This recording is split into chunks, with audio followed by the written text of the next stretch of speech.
And we are live. How's everybody doing this evening?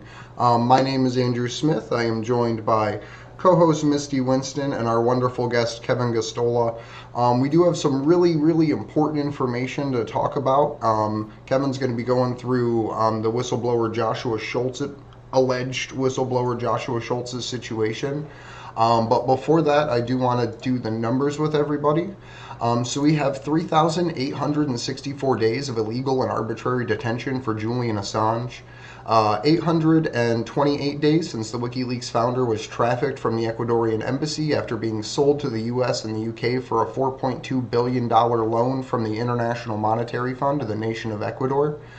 We have 191 days since Vanessa Breitzer's January 6th ruling denying Julian Assange bail after personally ordering his release and ruling no extradition in his case. We have 1,420 days of inhumane detention for the alleged Vault 7 whistleblower Joshua Schultz, and at least 981 of those days has been spent under special administrative measures. We have 827 days of political persecution for Ola Binney, a friend of Julian Assange's, by the hands of the Ecuadorian government. In some recent disturbing news, we have 32 days since Commander X was illegally taken out of Mexico in rendition to the United States. We are going to be having Steve join us at the top of the hour to talk about the actions that are planned around his court case coming up next Tuesday. But the three bright spots that we have 35 days since whistleblower Reality Winner was moved to house arrest and is expected to be put on parole November 23rd, 2021, assuming good behavior. We have 408 days of freedom for Chelsea Manning, who's still regularly streaming on Twitch. We have 130 days free of incarceration and halfway houses for Jeremy Hammond, although he is still on a tight parole. But with that, I do want to, again, thank everybody for joining us. And how are you today, Misty? I'm good. I'm a mermaid. I got my hair done today, and my guy has always wanted to do crazy colors on somebody, and he said nobody would ever let him do it, and I honestly don't care. So I'm like, do it. And so he did, and so I'm a mermaid, and I feel good about it. It's fun, you know? I don't know. I'm probably getting too old for this shit, but I don't care. It's fun. You gotta do all you can. Yeah, why not? Why not? My kids are jealous. I'm now cool, according to my kids, so that's all that really matters. But I'm excited to talk about some of these other cases that have been going on. We've been wanting to dive into them for a long time. So Kevin, I'm really glad that you're here. This is Kevin Gasztola. He's a friend of the show. He's an amazing independent journalist. He's the editor at Shadowproof. You guys should definitely check out his work and support independent media, please. He does great coverage of, Julian Assange's case, obviously, but also other whistleblowers and press freedom cases and all of that stuff. So definitely. 1 second. He just lost power or something. His lights just went. My internet goes out 30 minutes. His power's getting It's cut. always something, man. It's always something. Whether it's a cat fighting back here. Yeah, that's all right. It's all right. Technical difficulties. That's all right. It's cool. But thank you for being here. Better than me sitting here like a dumbass idiot just pretending like nothing happened. That would have been pretty funny, actually. Did the lights go off? No, everything's perfectly fine. So Kevin was on fax one time and his wife crawled across the background trying to be sneaky. And that was one of my favorite moments ever on camera. That was one of my favorite moments. Yeah, it was great. So actually one of my favorite times that we had, Kevin, when we were doing the discussion of Julian's court trial live, and you hopped in during intermission and we were all just like exhausted, really tired, like 6 o'clock in the morning, and you're like, this is like Clerks, like we shouldn't even have to be here today. Yeah. Like I just, no, I felt like those early mornings, that month really those early mornings were such comedy gold. I still want to go back and get clips of all of that stuff because everybody was so tired and you guys had no idea what was happening. And it was great. It was really entertaining, actually. A lot of it.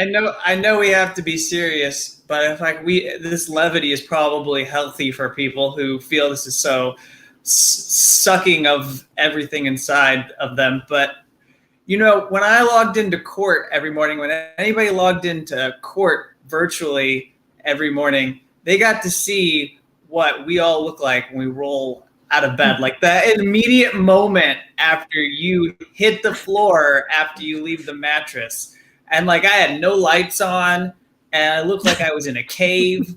And but you know, I didn't realize this until like 2 weeks into the extradition trial, that when we checked in with the court, they were broadcasting our image to everyone. Juan Passarelli told me that like Kevin is hilarious in the morning when you come in. You come in and you're like, your eyes are not like wide open. You look like you need a cup of coffee. And I was just like, I had no idea you all could see us. Like, that's amazing. That's really kind of mean that we're not just like seeing the person in court, but like everyone who's a journalist got to see us. All your morning glory. Yeah. That's amazing. That's great, because that whole process and time period was literally like torturous for the reporters involved with what was demanded.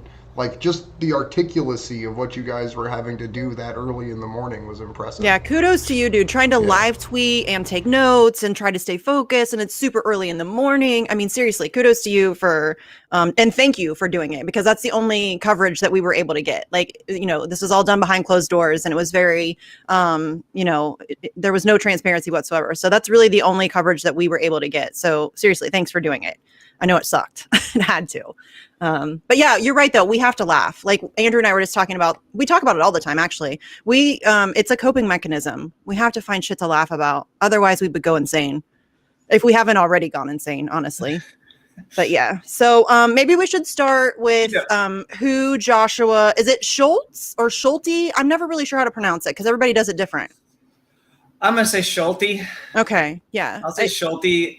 If it's wrong, somebody can correct me. But nobody knows because nobody covers this case, so we can say his name however we want.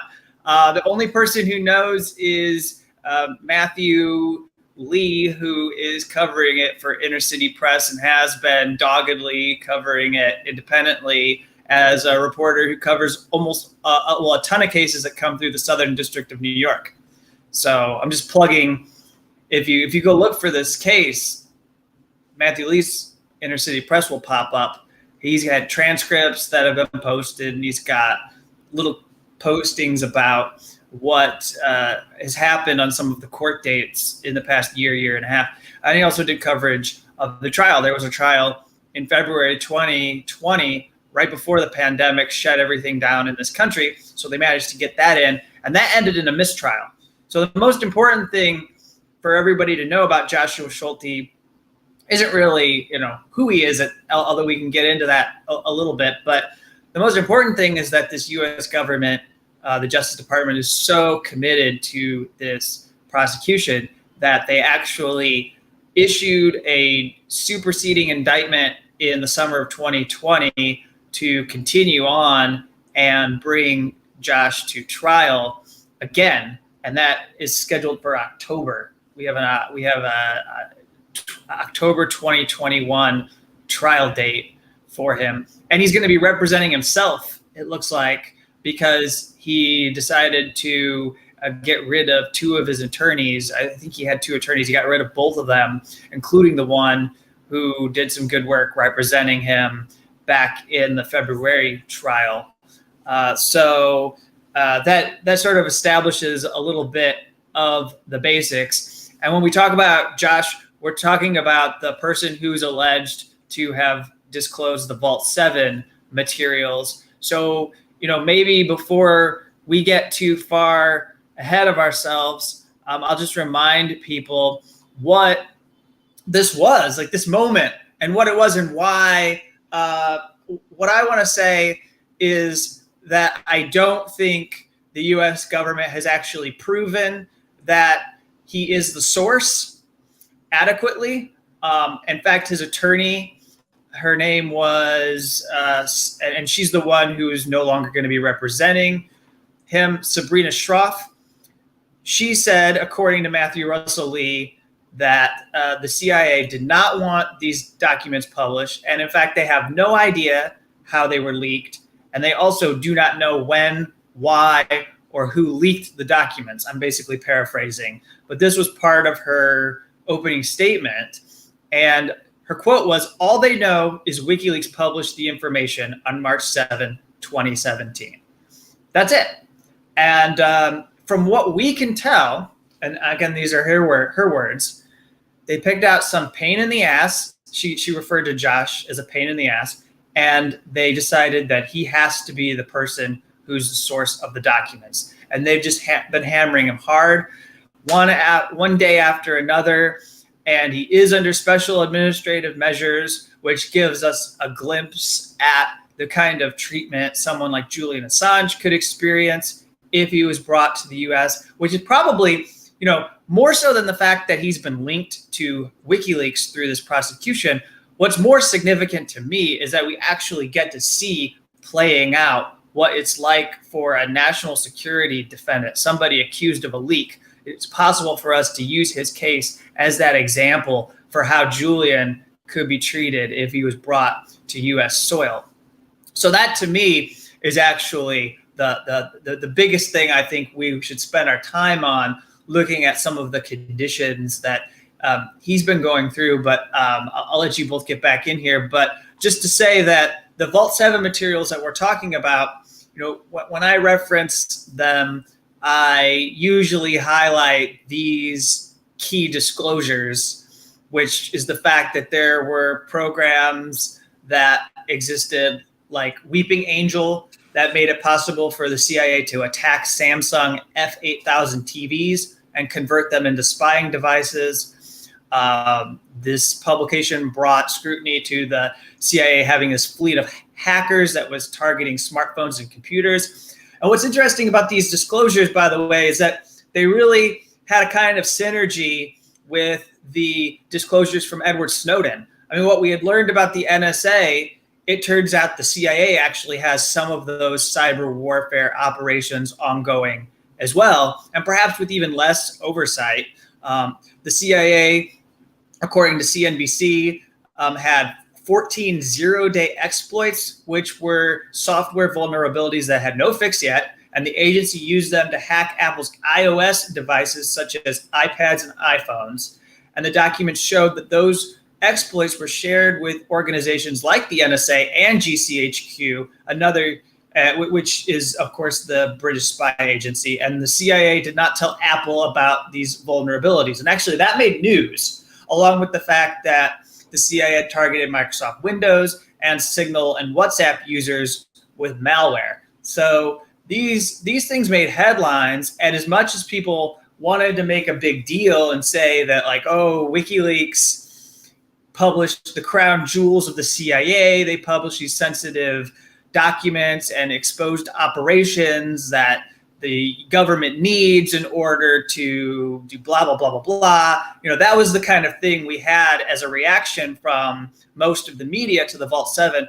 Well, what they don't go back and remind people of is that there were actual revelations in the documents that tech companies responded to, because it showed that the CIA was owning their devices and going after their software and hardware. And again, this kind of thing that makes it hard for you to make promises to consumers, because you can't guarantee that their privacy is going to be protected. Because if the CIA can get into it, then it also means that any other hacker can get into it. It doesn't mean that just the CIA is in your device or some government is in your device. It means that people who are just, your everyday, whatever, amateur hacker can try to get into your device as well. And didn't Julian try to work with these tech companies to make them aware of these vulnerabilities and help them fix it? Wasn't that part of what he had done before Vault 7 was actually fully disclosed? It's possible.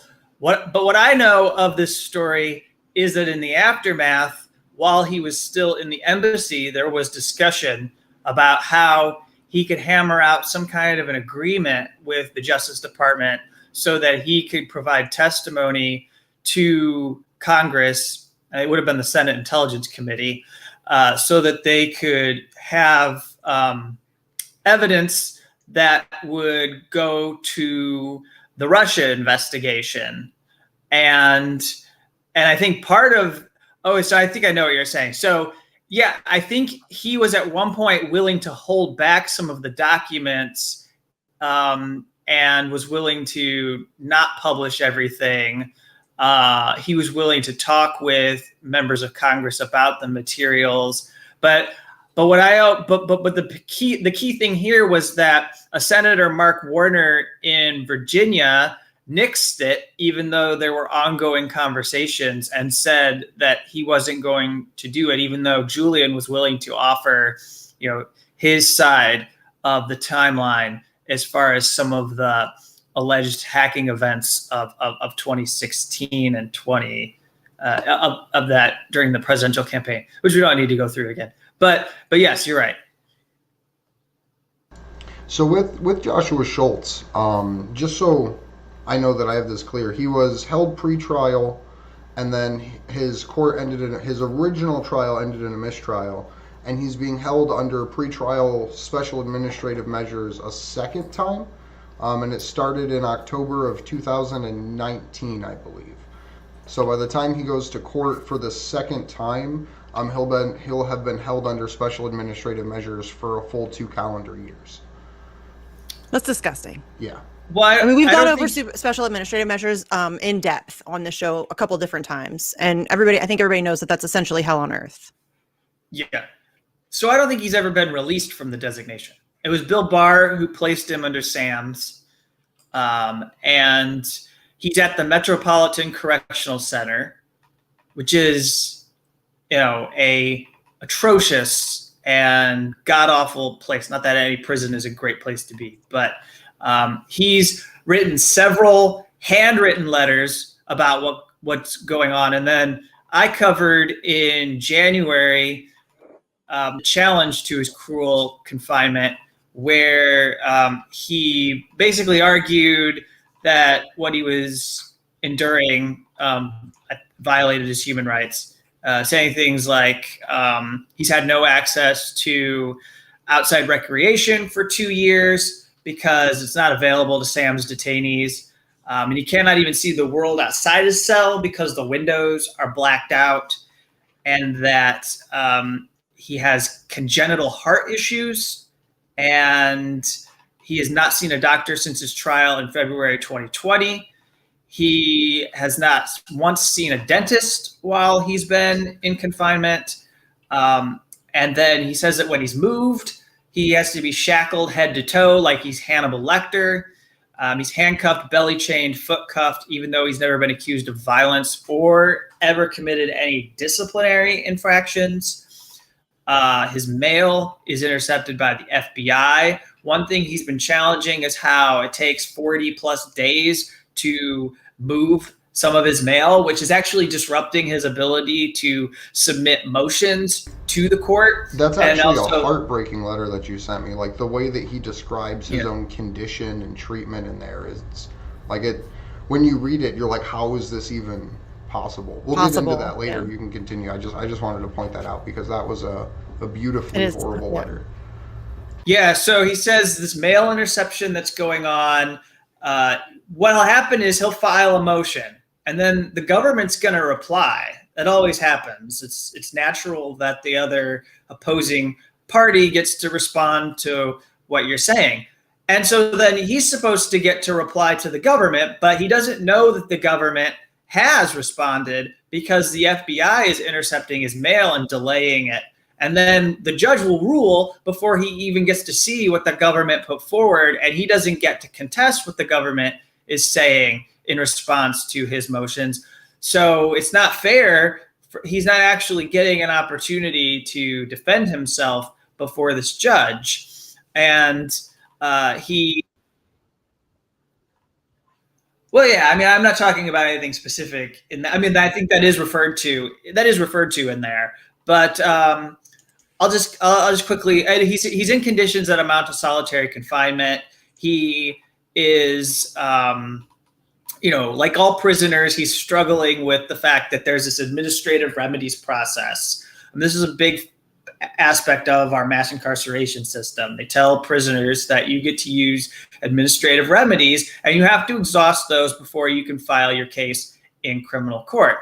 And you can't go before a judge until you've exhausted them. But then when the warden doesn't actually respond to your complaints, what do you do? And it makes it difficult for you because you just keep waiting and waiting and waiting. And essentially, it's intended to keep prisoners in this kind of limbo to where they really never have standing to bring any complaints before a judge. Not to mention, one thing about all the stuff that I'm talking about in January 2021, he describes as barbaric torture, as it's termed, and talks about how his cell does not have proper heating and air conditioning. The cell's in 10 South. 10 South is the SAMS unit, which, by the way, we heard testimony about, because that's where Maureen Baird, who was a witness that Assange's team put on the stand, she used to be the warden who oversaw this unit. She's not there anymore. But he says it lacks insulation. He wears he was at one point in the winter, he was wearing 4 sets of clothing, 5 sets of socks, a sweatshirt and sweatpants, 2 blankets, 3 sets of socks on his hands, and he was still freezing when the temperature in his cell plummeted below freezing, and water literally froze in his cell. So this is what it's like to be under SAMS, just a flavor. I mean, there's much more that could be shared. The other thing I want to make sure I get out here, all of this is really crude, but another thing that happens is prisoners who are under SAMS in 10 South, he claims, are forced to urinate and defecate in plastic bags because during visitations, inmates are moved to a 6-by-6 foot cage. Instead of taking that inmate back to his cage after a visit, as would be logical, the solitary housing unit lieutenants take the visitors back first. And then it could be 5 to 7 hours before the lieutenants return, which means prisoners must go to the bathroom in a plastic bag that they were given. So if he's seeing visitors, it can be quite cruel and unusual what he goes through. I don't know who's visiting him, but if somebody does bother to visit him, this is a thing he has to ask himself. Does he want to go through this and become stranded in a room where he'll be neglected by the lieutenants at this prison? That's unbelievably cruel. I mean, that seems like it's just so outrageous. It really is kind of incredible that that's possible in the United States. I mean, it's not because I've been doing this for long enough that it's, total. But if I'm just like some person and I heard that's happening in the United States, that's something that you would think of it for like North Korea or maybe Russia or something. Yeah. That's not something you think about happening in the United States. And we should again mention that this is somebody that they have admitted that they don't really know who the Vault 7 whistleblower is. So they're treating this person, not that it's ever okay to treat somebody like that, but this is somebody that, they've already been through a trial. It was a mistrial, and they're continuing to hold them in these conditions for really no reason, essentially. Yeah. Well, and I also think that because of the charges that he faces, not only did the government hit him with Espionage Act offenses and these national security charges, but they attached child porn charges against him. And there's questions about, who had access to the hard drive with those files. There's questions about how it ended up on that drive. I've seen things written about how a number of people, he's claimed that a number of people could put that kind of disgusting material on that hard drive. So without really getting into that, because I don't have any expertise on where those charges come from, I've mostly focused on the National Security and Espionage Act offenses. And the reason I raise it is just adding that makes him exceptionally disgusting to the public. It's harder to if it's hard to advocate and get people to be on the side of somebody who leaks these documents to WikiLeaks, it's even harder to get them to care if they're accused of having a hard drive of child pornography. 100%. But they do that intentionally. But it's important to remind people that we should, again, I'm not encouraging this. I want to be very clear here. I'm not encouraging or saying you should be soft on people who do this. I think it's quite grotesque that somebody would have this material.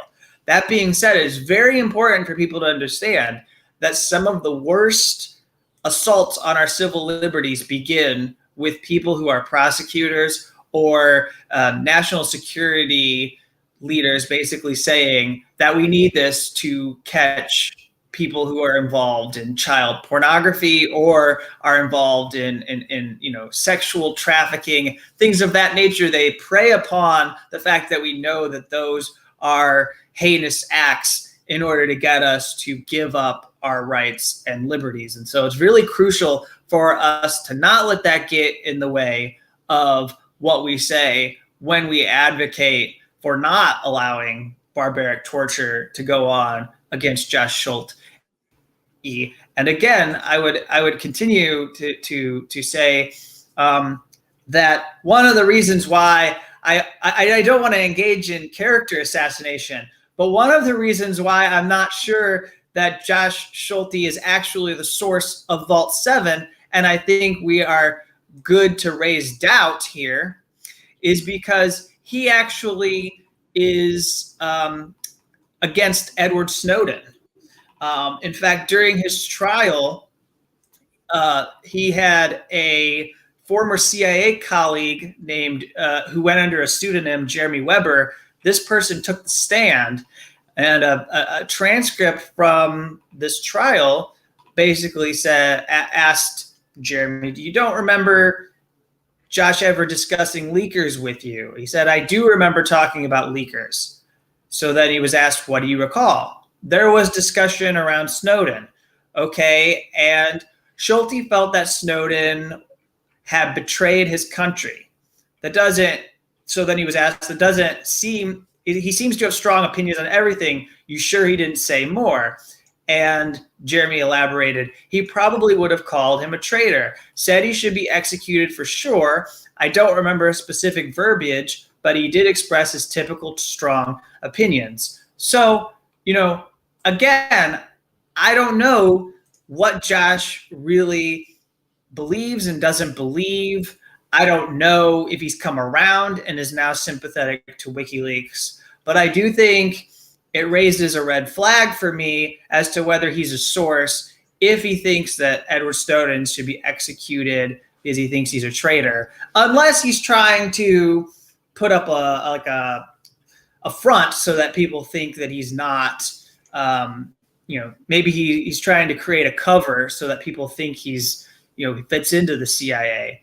I don't know, but that to me doesn't seem, whereas a lot of leakers that have the cases I've covered, we get their actual viewpoints and they seem to reflect who they are, like Edward Snowden and then Reality Winner, who was supportive of WikiLeaks and Edward Snowden while she was working for a contractor for the NSA. I don't know if I totally believe that someone would fabricate that they think Edward Snowden is a traitor. So that to me has raised questions into my mind as to who he is. Again, they have not been able to prove that he actually did the thing, and it seems like there's actually a person. There's a requirement to go a little bit deeper here, but there's someone who's come up who may have had access to the document, who I recall from the trial transcript wasn't actually disclosed to the defense so that they could, call him into questioning and so that they could ask him whether he had accessed these documents. So there's a lot of questions about what really went down. And when you get right down to it, it just seems to expose that the government has no idea who these people are.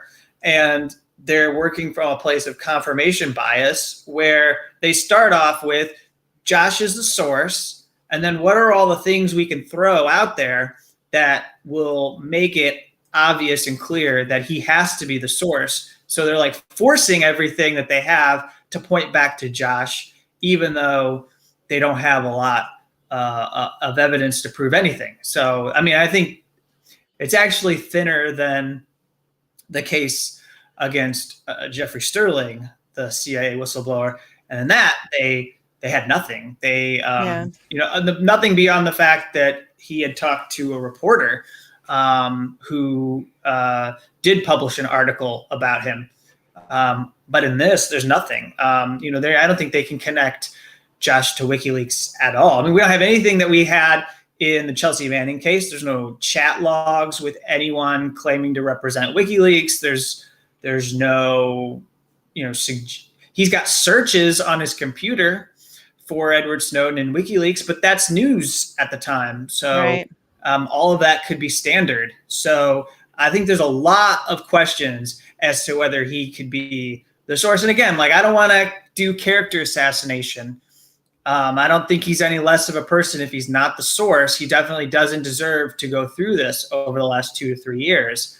But I also am not going to jump to call him a whistleblower because I don't really know what he was doing as a CIA engineer. At this point, he looks like a scapegoat. Yeah. No, I agree with that. That's why we I agree say with that. the alleged whistleblower, because Yeah. it makes it like even more impactful. The fact that they can't prove who it is, but they're just trying to send a message that they want people to know this is what we'll do to you or your friends, even if we can't prove who did it. And that's, like everything in our world today, a straight violation of international law. I believe that's corporal punishment or collective punishment, where you Do you single think out- that this is? Do you think that this is an attempt by them, as I think it is with Julian, that they're just trying to drag this out because they're continuing this case when, as we've just said, it's an incredibly flimsy case. So are they just dragging it out because they are trying to send a message? The case against Julian has very much fallen apart as of recently, and they're still continuing to seek this appeal. So it seems like, and as was released in the Stratfor leaks, that they're going to try to drag him from country to country, court to court, keep him in legal stuff for 25 years. It seems like this is kind of their playbook on how to deal with these situations, to drag it out for as long as possible and make these people an example. So I don't think prosecutors ever want to concede defeat.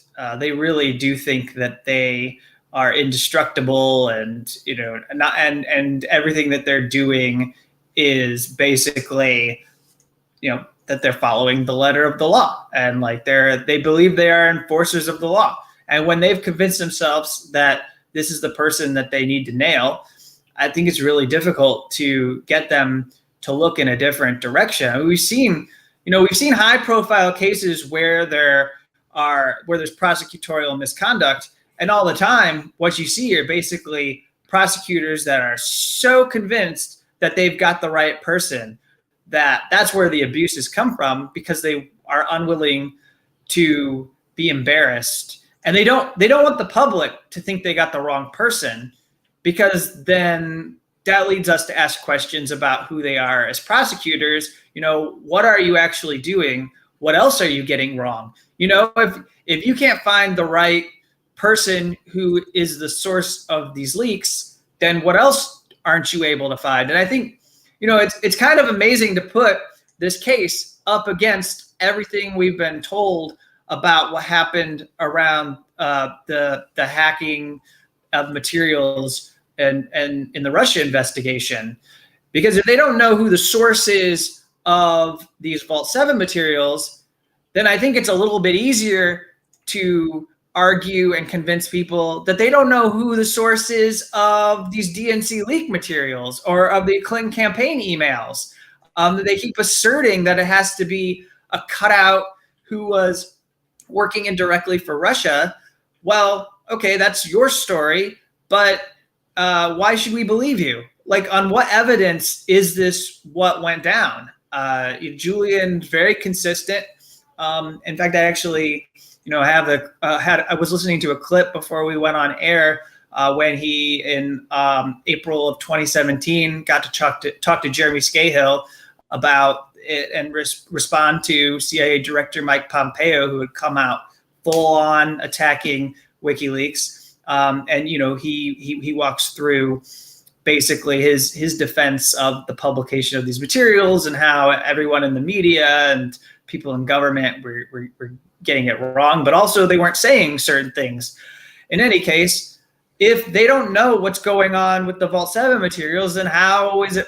And then it's definitely possible that they don't know who the source is of the Podesta emails. And so I think when you put it together like that, that's what's so important for the prosecutors. Like, they have to keep this going because they need to force an end to this trial that makes it look like they actually do know. They need to get save face. They just need to find a way to save face. They need to get a jury. They need to get a jury into this courtroom that is less smart than the one before, that deadlocked and didn't convict him on those national security charges. I mean, basically, there were a couple of jurors that refused to go ahead and say he was guilty. And so when that happens, it ends on a mistrial. So they couldn't get a unanimous verdict, and then that throws everything into disarray. He wasn't acquitted. They didn't find him not guilty. They just couldn't get all the jurors to agree. So now they need to find 12 jurors and make sure that, you know, one or two of them aren't going to be independent-minded and are going to basically believe everything they have to say about who Josh is. And if they can get them to, you know, believe that it's possible, then they'll get the guilty verdict they want.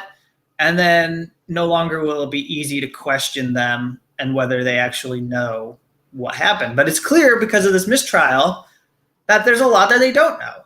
Right. Yeah. And if you look at John Kiriaku's case, they're not looking for the truth. They're looking to hide what happened. They're looking for basically public relations to happen through the court system and through the detention process, which is why Sam's is so heinously strict as a regimen, because your lawyer can't talk to the press. Your family can't talk to the press, let alone if you're able to talk to a lawyer and the press. Yeah. Go ahead. You know, the other thing I thought I'd bring in here is just to make sure. So these charges are, you know, they're Espionage Act charges. They're possession. Apparently, one of these counts has actually been dropped by the Justice Department. I need to do some follow up on how that all went down, but for reasons of, I think it might involve double jeopardy or something. But they actually had to withdraw one of the charges. So that's one less count that he's facing. Let me close some of it. So yeah, like, another thing I want to remind people here is the reason why there is such this aggression from the Justice Department when it comes to this case.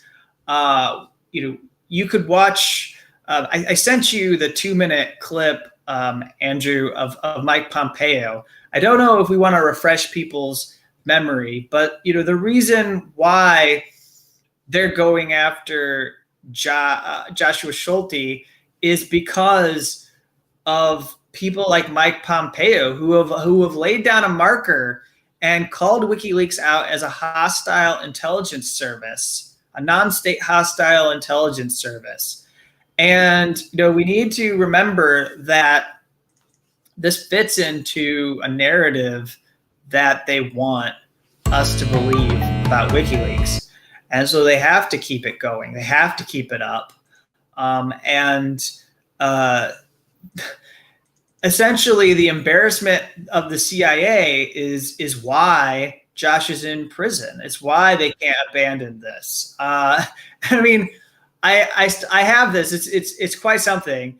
Back in when they released the Vault 7 materials, this is what WikiLeaks wrote in their press release.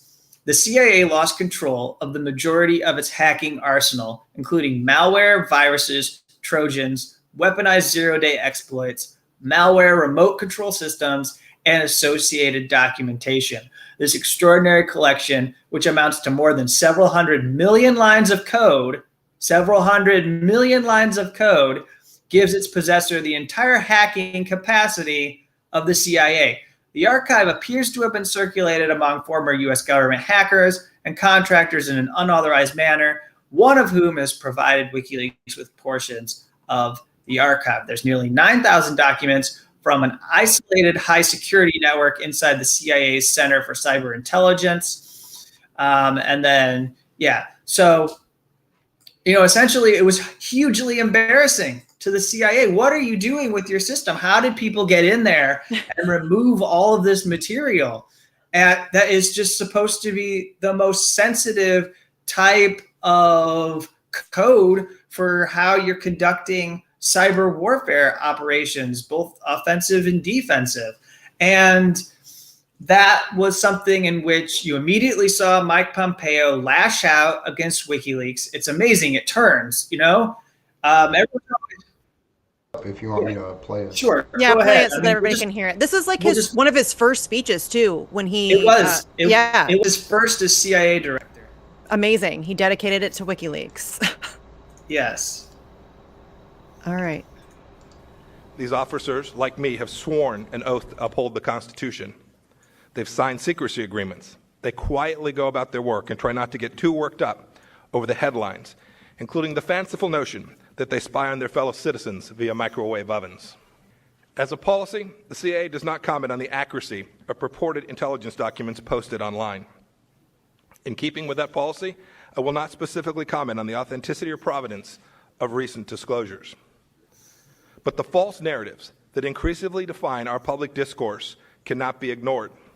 There are fictions out there that demean and distort the work and achievements of the CIA and the intelligence community more broadly.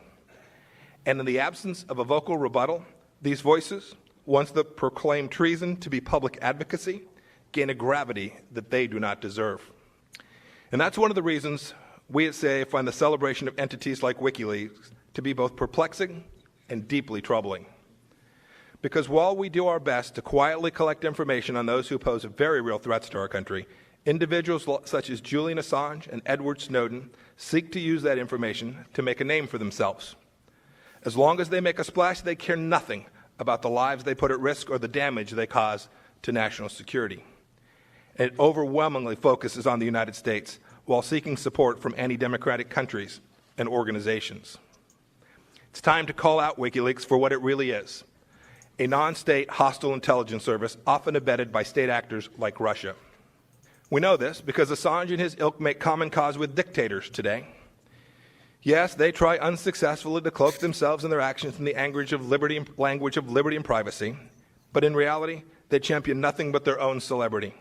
Their currency is clickbait, their moral compass non-existent, their mission, personal self-aggrandizement through destruction of Western values. Hi, we're Lively. Nice ad. Hi, we're Lively. Okay, the fact that he said that they work with dictators, are you kidding me? The hypocrisy.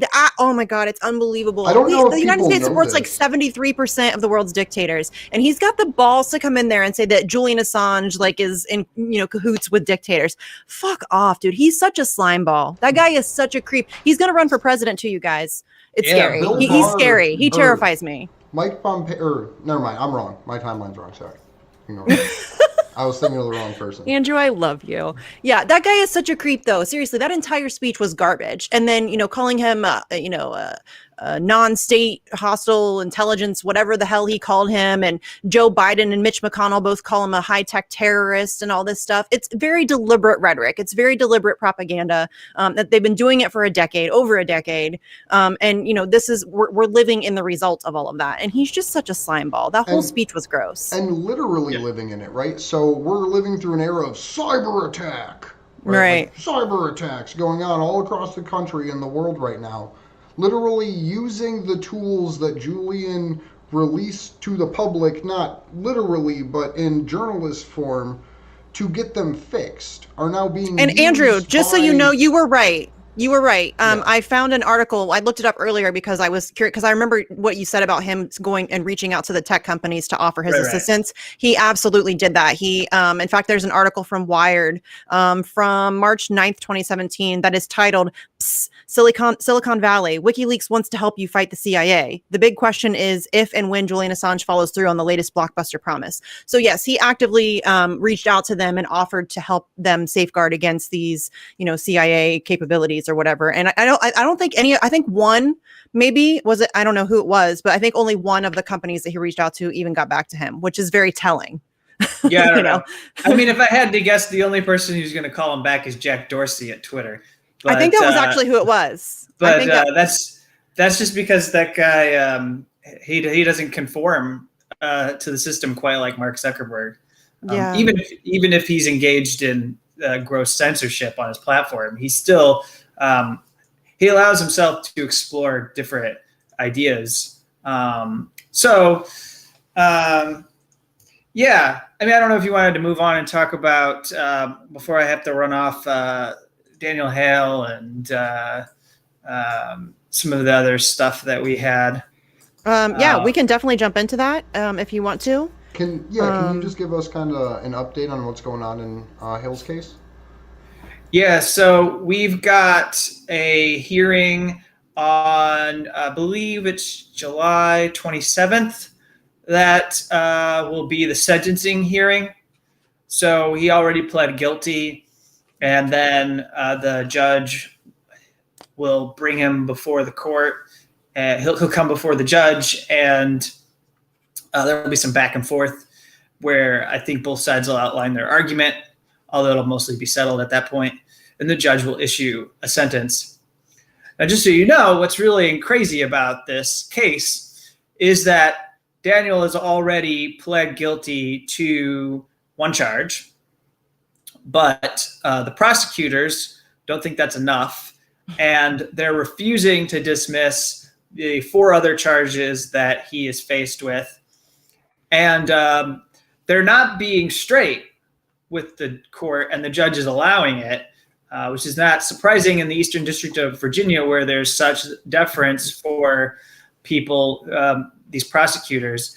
But essentially, they're leaving it open. They won't say that they won't go to trial, but they're saying if they're not happy with the sentence that Daniel gets at the end of July, then they might decide to go to trial on these other 4 charges, which Thomas Drake, who's an NSA whistleblower, told me is a manipulation of due process, because they're not really giving you fair warning of what's going to happen in your future. And at the same time, I think if you knew you were going to go to trial after you had pled guilty, I think you would go before the judge and ask him to quash your guilty plea so that it couldn't be used against you during trial.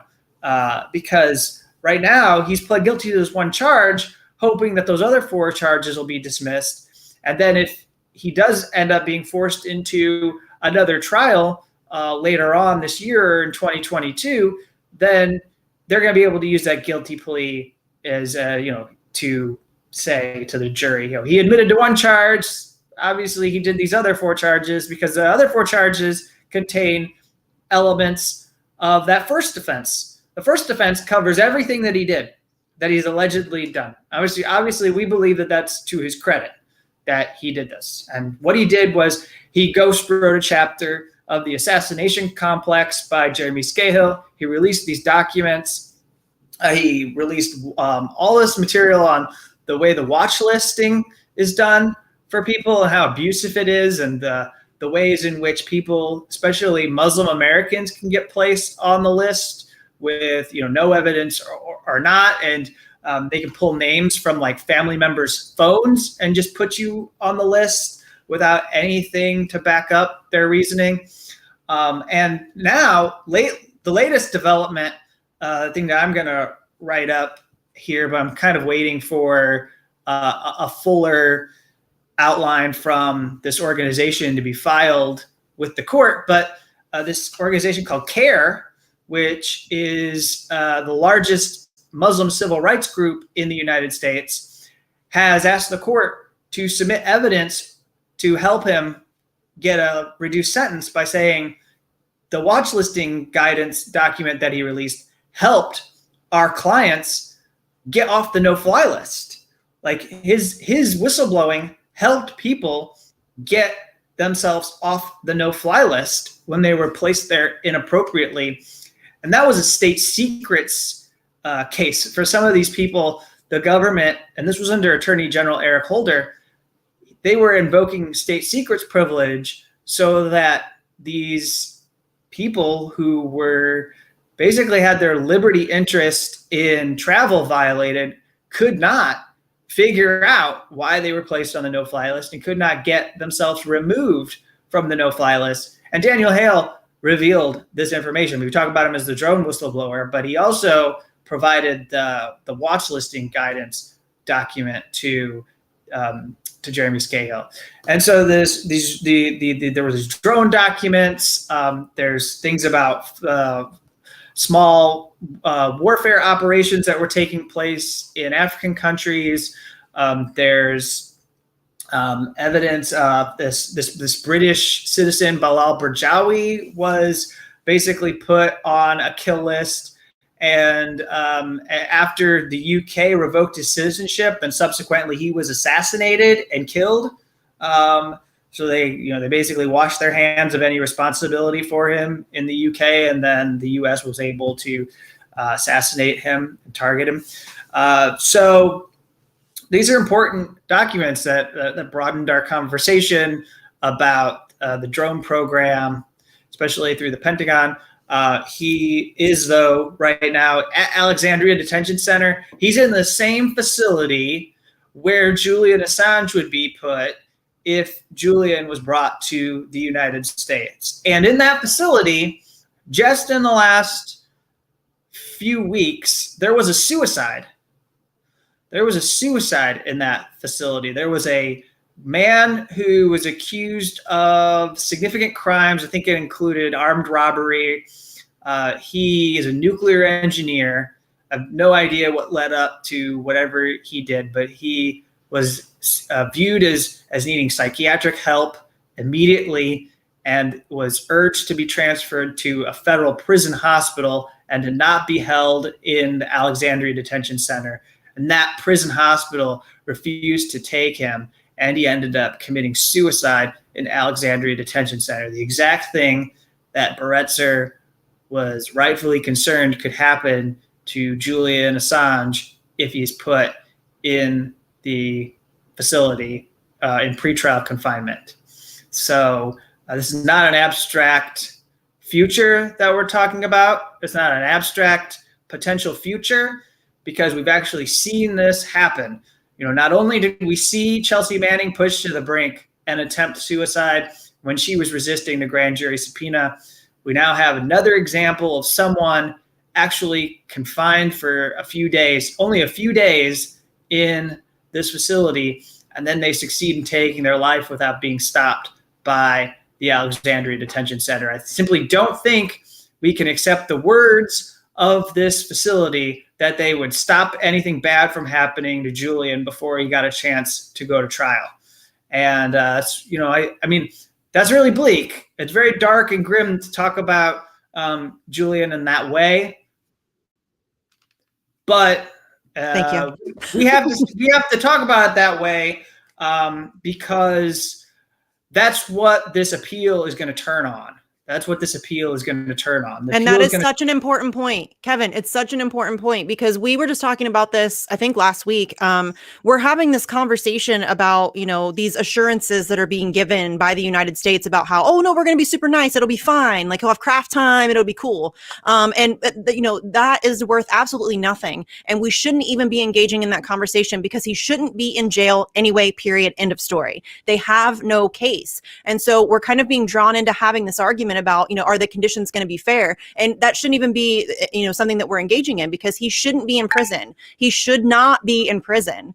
And that's what we need to be leading with. And I think that's such an important point that we need to make sure that we're hitting home because, these are the conditions that he will be held in. This is the thing that is threatening him. He will, I know that this sounds, and I'm sorry, trigger warning, all of that stuff, but he will kill himself. There's not a doubt in my mind that if he is brought to the United States, he will find a way to kill himself.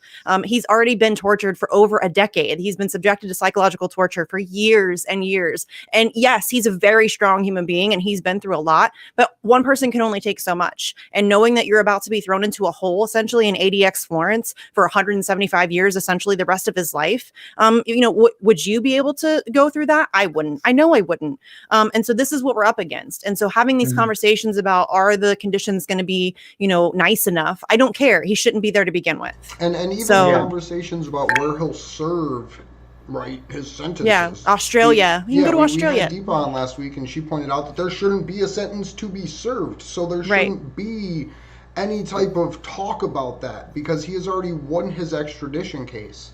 And the U.S. has such a narrow margin of appeal, which is why all of these prison conditions are such an important thing to highlight, which is why I'm super, super thankful that you do the work that you do, Kevin, because I don't know if people watch your podcast regularly, but you don't just focus on WikiLeaks whistleblowers. You do a broad spectrum of anybody that's willing to blow the whistle on basically anything. So I really appreciate your work and how important it is. Yes. You see Steve jumping in here. Yeah. Poiking in. And working his camera. Yeah. There he is. But you're welcome to stay if you got to bounce. You're welcome to bounce. Yeah, I know you had to kind of. Well, you about an hour. I do got to bounce. But I'll just give some parting words. Sorry, I'm gonna miss you, Steve. It's good to see you. I miss you already. But I don't want to step on. I don't want to step on. I like your background. You've got everything set to boost Commander X's case, so that's great. I need to get with you about an article. We're holding our first demonstration for him in a week. Great, yeah. There's just been a whole lot happening in the world of whistleblowers, WikiLeaks, and political prisoners. So, not to mention whatever the fuck we're doing in Haiti. That is just like and Cuba and Cuba. We're taking over the whole goddamn Caribbean. The World According to U.S. Empire, the Cablegate releases, they have a really long description going back to like colonial times of Haiti's revolutions, and then the Bush era invasions, and then you have to fill it in with like the Clinton weather weapons, and then what's happening now. So it'll be fun, but I'm trying to get all that put together from that book. Oh, dear. So I'll just, if you don't mind, I'll plug my newsletter and just say that if anybody wants to stay up to date on the Julian Assange case, which I imagine people do, it's Action for Assange. So if you tune in, I was able to get my hands on the appeal documents and report on them when none of the other media outlets had access to those documents.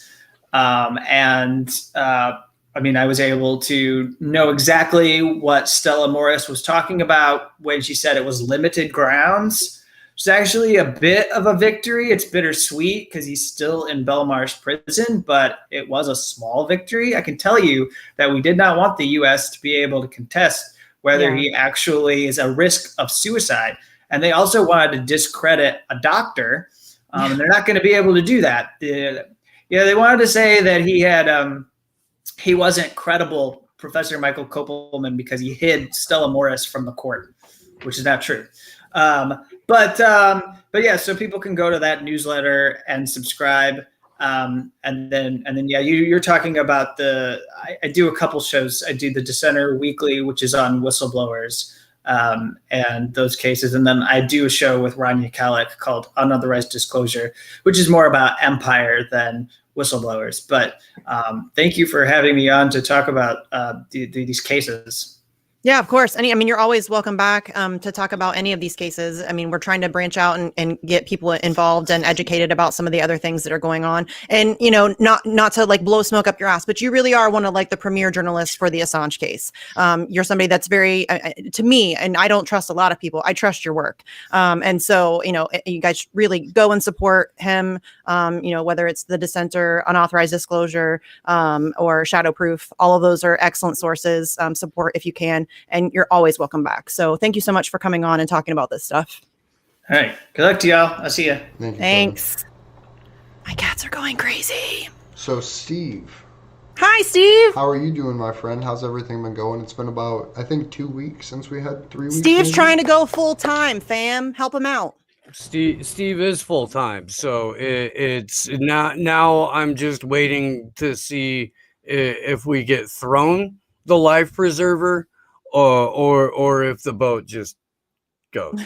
But yeah, no, we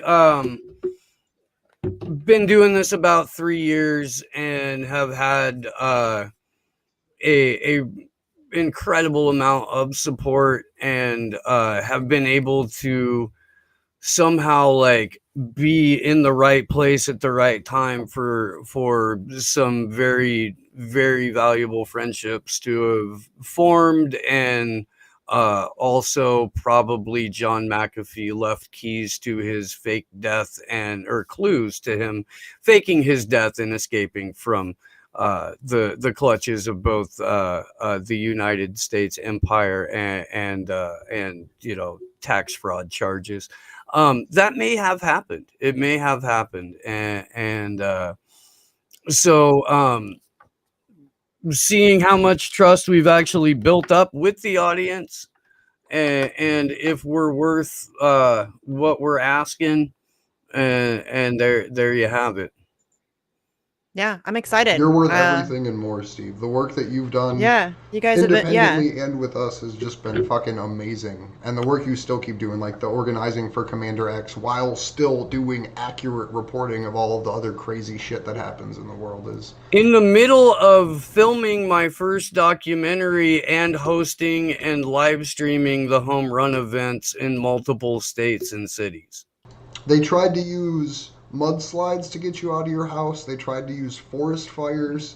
You were at one point in time reporting they fuck with live your phone, from, your flights, from a actual like refugee camp in California. Like, you have done so much, so you deserve everything that they give you and more. I interviewed Juan Passarelli. We did from a Vigil, field, and I was in a freaking field in Garberville, California, with my ex-wife's car running, with an inverter sticking out of the cigarette lighter, with 4 plugs in it. Or I'm sorry, the inverter with like 2 extension cords, which then ran to independently power like one thing, and then also the laptop and the camera and the mic. I had a fucking USB hub on a picnic table. Some MacGyver shit, dude. Yo, like, yeah. Meanwhile, hundreds of thousands of acres of California is burning. And then I'm like, oh shit, it's time to go to DC. I mean, it's not a surprise that I'm divorced, but got a lot of really good activism out of it. And you're still going. Can you talk a little bit about what you have planned for Commander X? For where X. His trial is at right now? Do you have an update first of all? Like, is there anything new? I know he's got his court date coming up on the 20th, but I mean, that's essentially it. So here's the thing. And I don't, a little bit over a month ago, Commander X was forcibly removed from his home in Mexico, where he had protected refugee status. We're not 100% sure of what the argument the U.S. is making. We'll find out a lot more of that next Tuesday. But through extrajudicial means, Commander X was kidnapped, essentially, delivered to the Santa Rita jail in Alameda County, California, where he sits today. We were successfully able to get him more time out. When he came in, they were like, oh, it's technically not punishment, and it's technically not solitary confinement, because quarantine protocol says you have to be on lockdown for 23 and a half hours a day. Right. Which I would say is, forced medical confinement, and also a form of torture. But that's no longer the point. He at least has 3 hours a day out of a cell now. Hopefully will be in general population, where more of that, there's more interaction with other humans and movement. Yeah. The ability just to move around and to not be in a fucking 6x9 all day, So Tuesday, July 20th, the hearing itself starts at 9 a.m. There is a live video link for this hearing. And if you cannot, or just aren't into holding a solidarity action for X, here's what I need you to do. I need you to log on to this court call I need as many Are we eyes. allowed to broadcast it? Don't know. That's a I great don't question. particularly What care. If I can what get the I link, I'll put it up technically it's a on public A4A. hearing. Yeah, Technically it's a public hearing, but I don't want anything to roll back on X. right. So what I'm recommending is individual computers logging onto this, because there will be a view count. The court will be able to tell how many people, watch this thing take place. If we can get hundreds, thousands, tens of thousands of eyes on this particular case, sends a huge message Mm-hmm. that, yes, as a matter of fact, the world is watching what's happening to Commander X right now. And we are looking at this as a huge red flag that the Biden administration is operating a policy of vengeance-based governance, because it's not just X. And I'll get to that in a moment. But right now, Tuesday, July 20th at noon, 280 South First Street in San Jose, California, the Robert Peckham Federal Building, is where we're going to gather. Myself, Keith McHenry, the founder of Food Not Bombs, a couple other people that aren't confirmed yet but are likely, will be speaking. This is a rally to free Commander X, but also to call attention to the Biden administration's continued war on digital activists, cyber activists, on whistleblowers, on leakers, and on the free press, because X is all of those things, as well as a lifelong human rights and homeless advocate. The charge, or the new charges that have entered into this, involve a 2012 DDoS attack in Orlando, Florida, which is going to be impossible to prove. Like, even if X talks about it in a book, what the fuck does that mean or prove? Right. So they're coming out. Well, they're still coming after Food Not Bombs through this. Food Not Bombs was declared a terrorist organization in 1989 Yeah. because they feed the homeless. That's crazy. That we live in a country where if you feed homeless people, you're labeled a terrorist. Mm-hmm. God, it's so fucked up. It's In so fact, ridiculous. There's I believe she's Italian documentary filmmaker that has like 400 hours of Food Not Bombs and Keith McHenry footage. They like traveled the world together, got kidnapped in Nigeria together, like all kinds of just crazy stuff. But she it should. And we've gotten a handful of people that have offered to hold solidarity actions for X, and I know there's going to be a few in Mexico, Amsterdam, UK. There's a couple in Spain. I think that as more people become aware of what's happening with X and put it together in larger context with, it's not just X. Barrett Brown now has new charges. DDoS Secrets, Emmy Best's website, who's never been a big friend to Julian Assange or WikiLeaks, but has been a big proponent of cyber activism, and especially of putting the police on blast. Their servers got raided again. Their social media got taken down. There's talk of sealed indictments for Emmy and the DDoS Secrets people. Another unmasked anon, Marty G. His defense fund was taken down.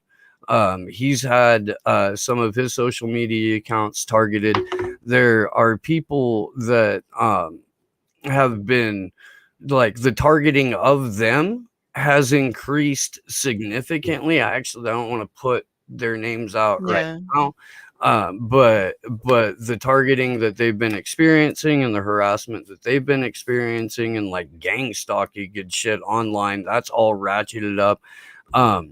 you could really look at what's being done to the March for Medicare for All and the people who are responsible for trying to destabilize that as a at least Democratic Party generated operation. And I mean, it is just absolutely ridiculous. I put a tweet out today because I had heard that Steve Cox got his spot back. Yes. Right? Like that was a whole thing, man. No, I mean, I was in LA at Pasta and Fee's house when it happened. It was the Pasta lost it, dude. I was in DMs with him. He was not happy. I was not happy. That was fucked up. There was no reason for him to ever have been taken off. I mean, I don't want to get too far into it, but I mean, all of this stems from people attacking the march and then them being chicken shit. And we can't have Steve Cox. He has a controversial Twitter page. I'm MC of the Columbus event, y'all. Have you seen my Twitter feed? Steve Cox is nothing. Like, and that, but it was just very apparent. You know what I'm saying? It was very apparent what was happening and that they were starting to get scared, which I get. Listen, I get it. When you got like 1 million people coming at you, it sucks. I get that.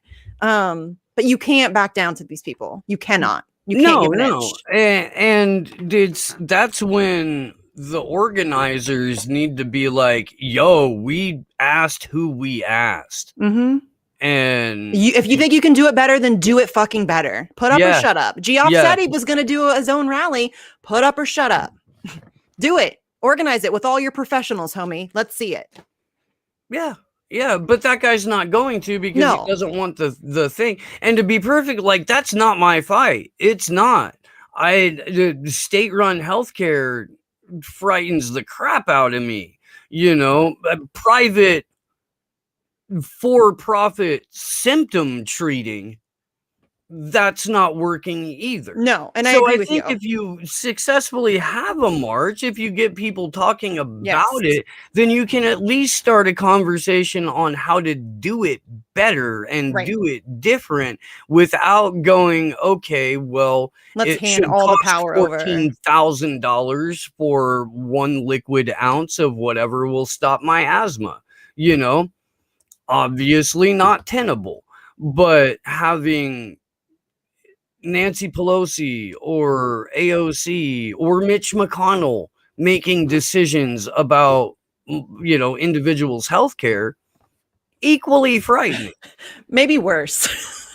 You know, Maybe worse. And if you can find a way to have a citizen pool for healthcare that should, you know, fairly equitably ease the individual cost for a person, fantastic. But like, to get to there from here, that's going to be a very, very, very long walk, and it's going to be a really hard sell, even though it shouldn't be. You know, so for them to put up what they've had to put up with what they've had to put up with, and the unnecessary shit that's been hurled upon them just because of the cause that they're advocating for, is something that I can, you know, empathize with quite a bit. Yes, 100%. And then, I mean, they even have people like Ryan Grimm coming after them. And, you know, the thing that bothers me most about what Ryan Grimm is doing is that he's covering this, you know, elevating the trolls, and hasn't mentioned a whisper of the attacks that the organizers have been under, or the speakers have been under. Like, he was tweeting about how the organizers from the march were so mean to Booker. And that's not the case at all. In fact, people were like, the G-Hive trolls were going after Booker and saying, how dare you speak at this rally, that it's a bunch of Nazis or whatever, just complete fabrications. But it couldn't be more apparent. These are the same people that tried to sabotage, or that did effectively sabotage Force the Vote. You know, if you are constantly working to sabotage actual efforts to get healthcare for people, you may not actually want healthcare. And I don't know if it could be more obvious that this is a deliberate op. I mean, they're not very covert about it. Yeah. It's really kind of ridiculous. Like, I personally think there should be a national infrastructure controlled, like, by the National Nurses Union for administration, and then cities figure out how to pay for it themselves collectively. But either way, we need the conversation. Steve's right. It reveals to a portion of the organizing population what the intelligence communities will do.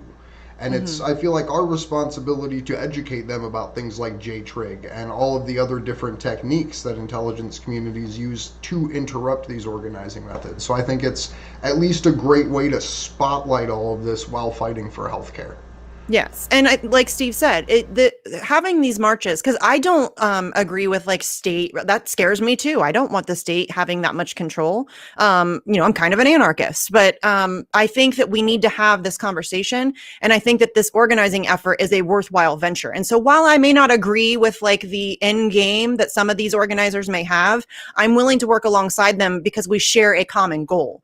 We want everybody to be able to see a doctor when they're sick. And so while we may disagree on, what our end game is going, like our hope would be, I have no problem, helping out or, volunteering my time or whatever it is that to help move that conversation forward, because we're not ever going to get to that place until we have enough people talking about, the issue of healthcare and why in, the United States of America in the year 2021, people can't go to a doctor. That's crazy. That makes no sense whatsoever.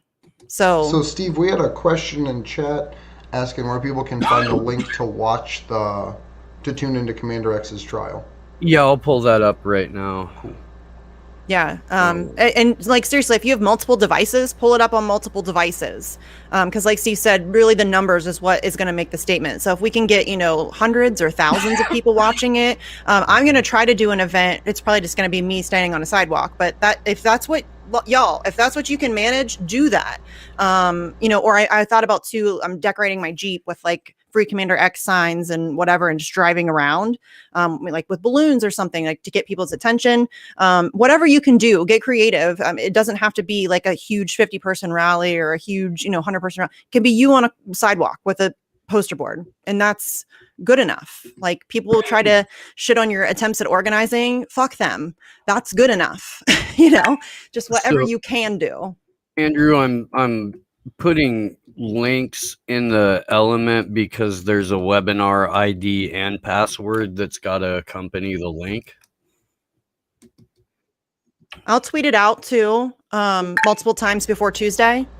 So hopefully that'll help if you guys just want to follow my Twitter, and maybe I can get it out there. And Twitter will probably shadow ban it, but I'll try. I'm real quick. I'm in the chat. I'll drop a link to the article that everybody can pull it up from too. So if you just pull up the article and bookmark it, you'll have it. You will also have it. Yeah. Have you talked to his lawyer or anything? Like, is he doing okay? I don't know if everybody knows, X had some health issues before. He was doing much better before he was kidnapped. He had started a show. I was on his show. It was great. He was, he was feeling better. So how is he okay? The last time I talked to Jay, he said that X appeared, generally healthy, generally with energy, and generally full of piss and vinegar. As X would be. Yeah. That's good to hear. Yeah. I worry about it every day. Yeah. When you see a couple of the the video clips that have come out, like clean shaven X is interesting. Yeah. That is a little weird. Do you know if he did that voluntarily? Huh? Do you know did if he shave voluntarily or no? You don't know. I don't think anybody held him down and shaved him. I mean, he still got his hair. So, yeah, that's fair. Yeah. The first clip that he had sent to his sister killed me. I mean, he broke down, and you could tell that he was struggling, and that, it breaks my heart. And so I'm glad to hear that he sounds okay and seems to be, in the best spirits under the conditions that he's in. I guess that is possible. Yeah, he's so if you can. And I should have all this. So freecommanderx.org is the website that we've got up and going for this right now.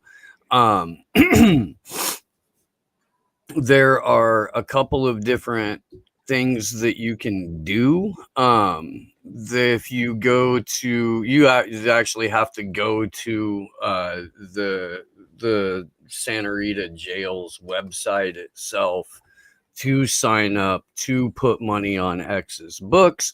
You have to be in the US to do that. And there has to be like a bank account that it goes back to. So if you're uncomfortable doing any of that, I understand. There is an additional fundraiser going for care feeding hospital or vet bills if they come up for the dogs. That's over on fundraiser. I will pull that up and drop that link. Why is that not hyperlinked? Lubers, you're fired. I don't think you can fire Lubers.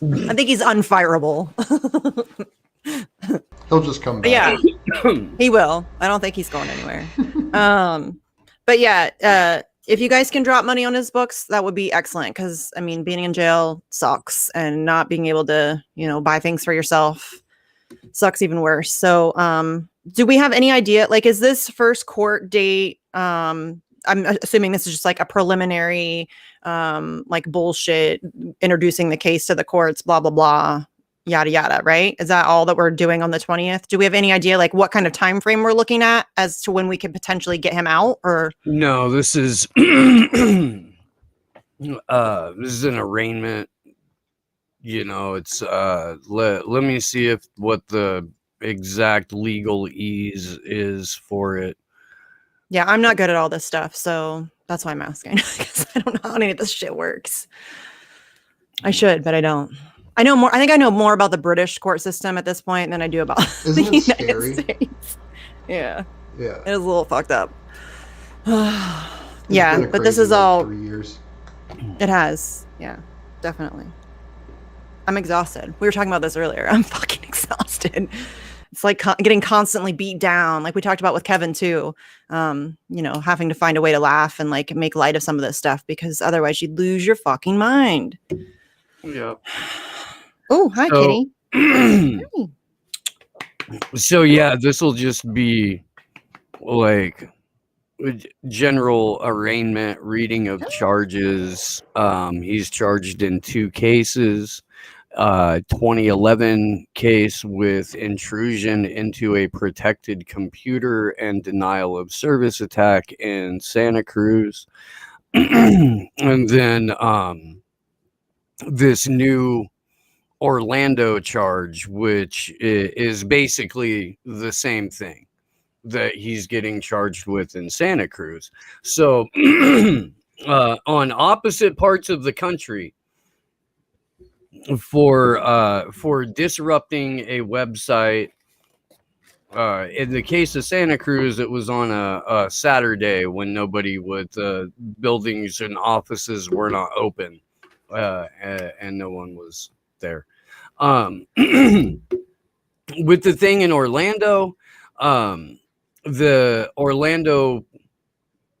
city of Orlando had gone after Food Not Bombs and had locked up Keith.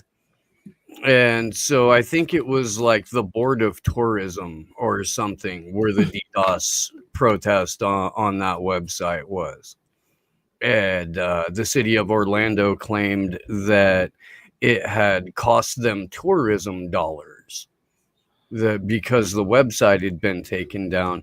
And so Keith McHenry was interviewed about it. Like, hey, what do you think about Anonymous disrupting, taking down, I don't even know exactly what the websites were. And Keith was like, well, do phones still work?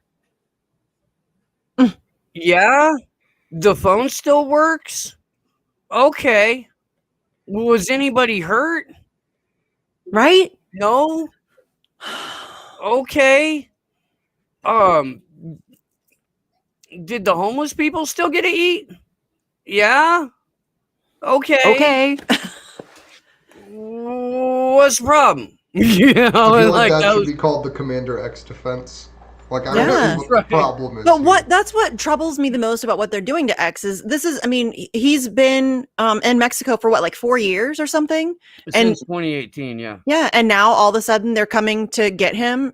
That's fucked up. He's not doing anything. He's not hurting anybody. You know, he's been trying to deal with his health issues and just love on his dogs. That's all he wants to do. Yeah, he said as far as activism goes, he was done. Mm-hmm.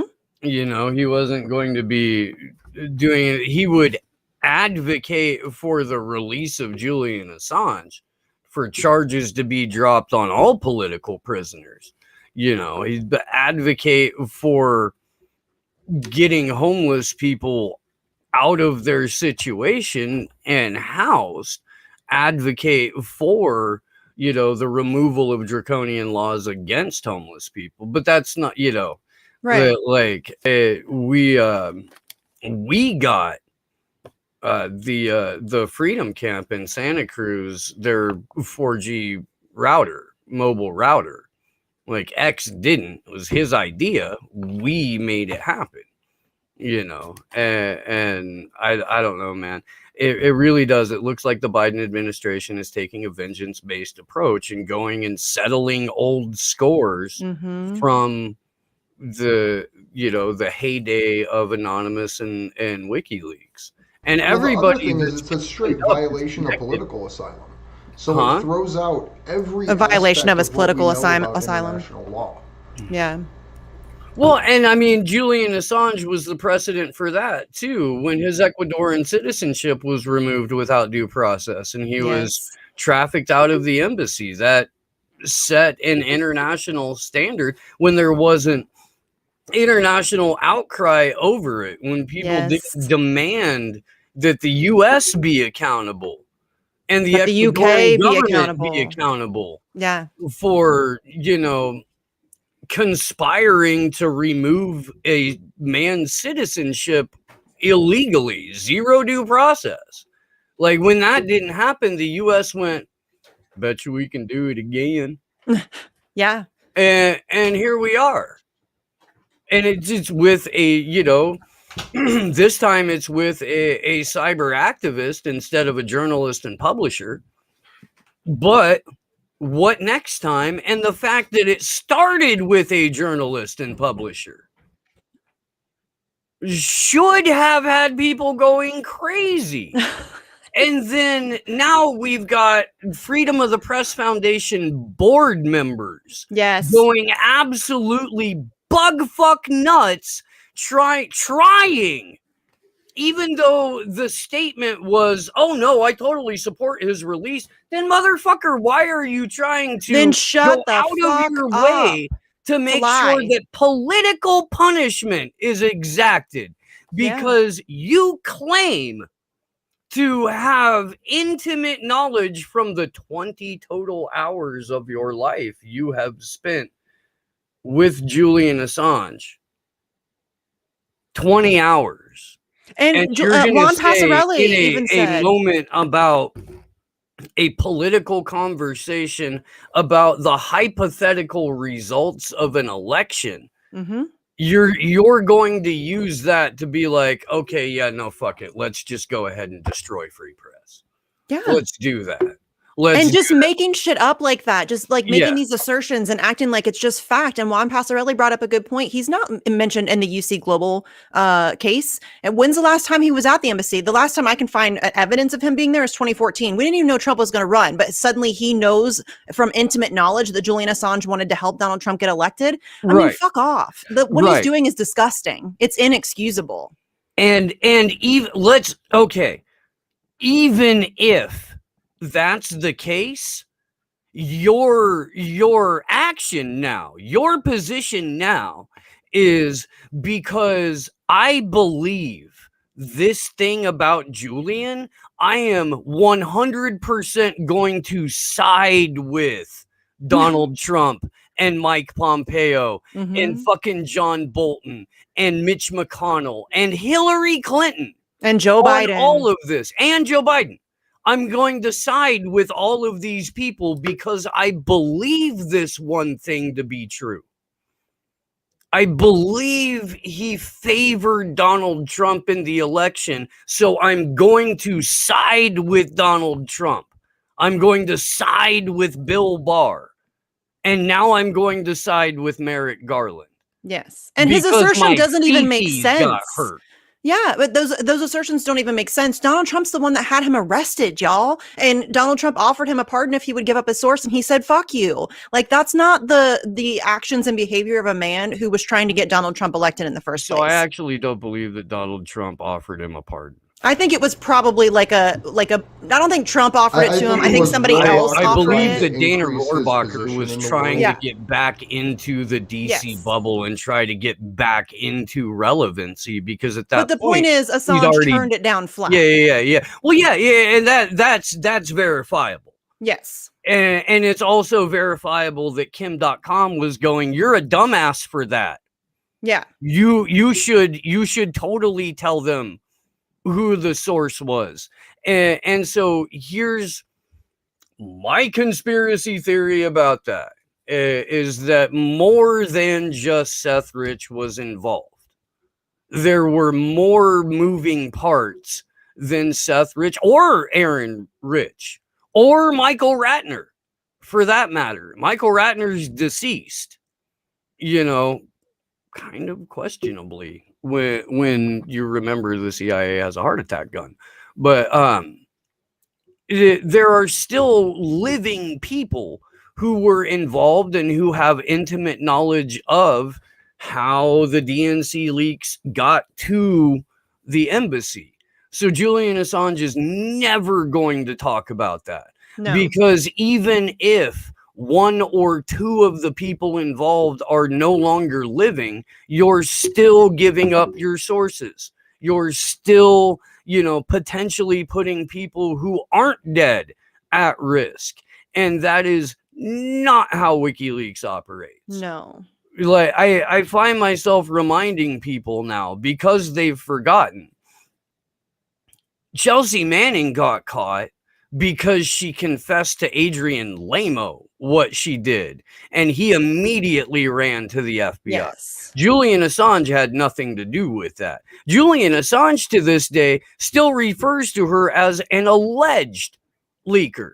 And the court, there's never actually been proven that the communications happened between, I think the name was Nathaniel Frank and Chelsea Manning.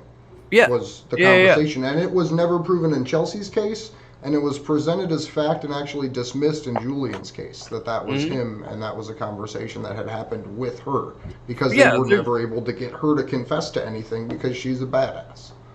Yes. Well, and there's no way to prove that Nathaniel Frank and Julian Assange were the same person. And we know at the time that there were people that had infiltrated WikiLeaks and were pretending to be Julian Assange. Yes.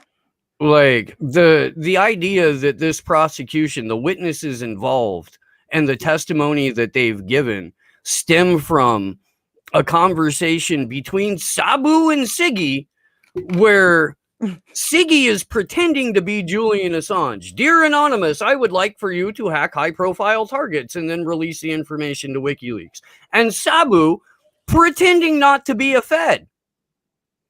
"Oh, sure, WikiLeaks, we at We'll get right on Anonymous that. would love to engage in illegal activity on your behalf. It just so happens I found some zero-day exploits. And I'm going to pass them along to people who actually aren't affiliated with Anonymous." So this is LulzSec. It's flying its own flag. But we're going to say it was Anonymous. And I'm going to give these FBI-provided zero-day exploits to someone who I'm entrapped into doing work for me. You see that And in the way then we'll say that Anonymous hacked, HB Gary and Stratfor and Sony on behalf of WikiLeaks. Yeah, you see the way that Siggy, we read through the couple parts where it mentions him in the trial, where Teenager was literally going around behind the scenes saying that he is a general for WikiLeaks and they're the greatest hacker organization ever, and that he's building. And this dude isn't army. even a hacker. He had to ask the FBI how to download a video from his phone. I can do that, and I'm fucking dumb when it comes to technology. Like, ask Sleepy Josh, I am dumb as shit. Yeah, this guy, I mean, and he calls himself a hacker. Like, all of this stuff is just complete garbage. And that's why the fact that they're continuing this case, we just talked to Kevin Gasztola about the way that they're doing that to Joshua Schulte, and the way that they're going to continue, they're going to continue to go after the prosecution despite the mistrial. I mean, this is the same thing that they're doing to Julian Assange. They have nothing. They have no case. The whatever little tiny bit of manufactured case that they had has completely imploded, and they're still continuing to do this. And it's fucking nuts. It's crazy. Joshua Schulte's or however you pronounce it, his letter, because there's a letter from mid-May that I think is really important to go through because it outlines the conditions he's in. Do you want to stick around and do this with us, Steve? Oh, sure. Heck yeah. I think, yeah. Oh, sure. Oh, sure. Let me... So let me make sure it looks okay on the screen for everybody. Attached, so this is Joshua Schulte to the judge in his case. This is a handwritten letter. It came from court to, it was sent from Schulte to the actual judge. So attached is an exhibit of a copy of an envelope from a letter mailed to me by my attorneys. The postmark date is 3/25/21. I did not receive this letter until 5/5/21, as indicated by both the unit manager, Reed's signature, and my own. The letter was opened as general correspondence and the attorney-client privilege information reviewed and mailed to the FBI. Judge Crotty, the MCC has done this for the past 3 years. This is an egregious assault on the Sixth Amendment.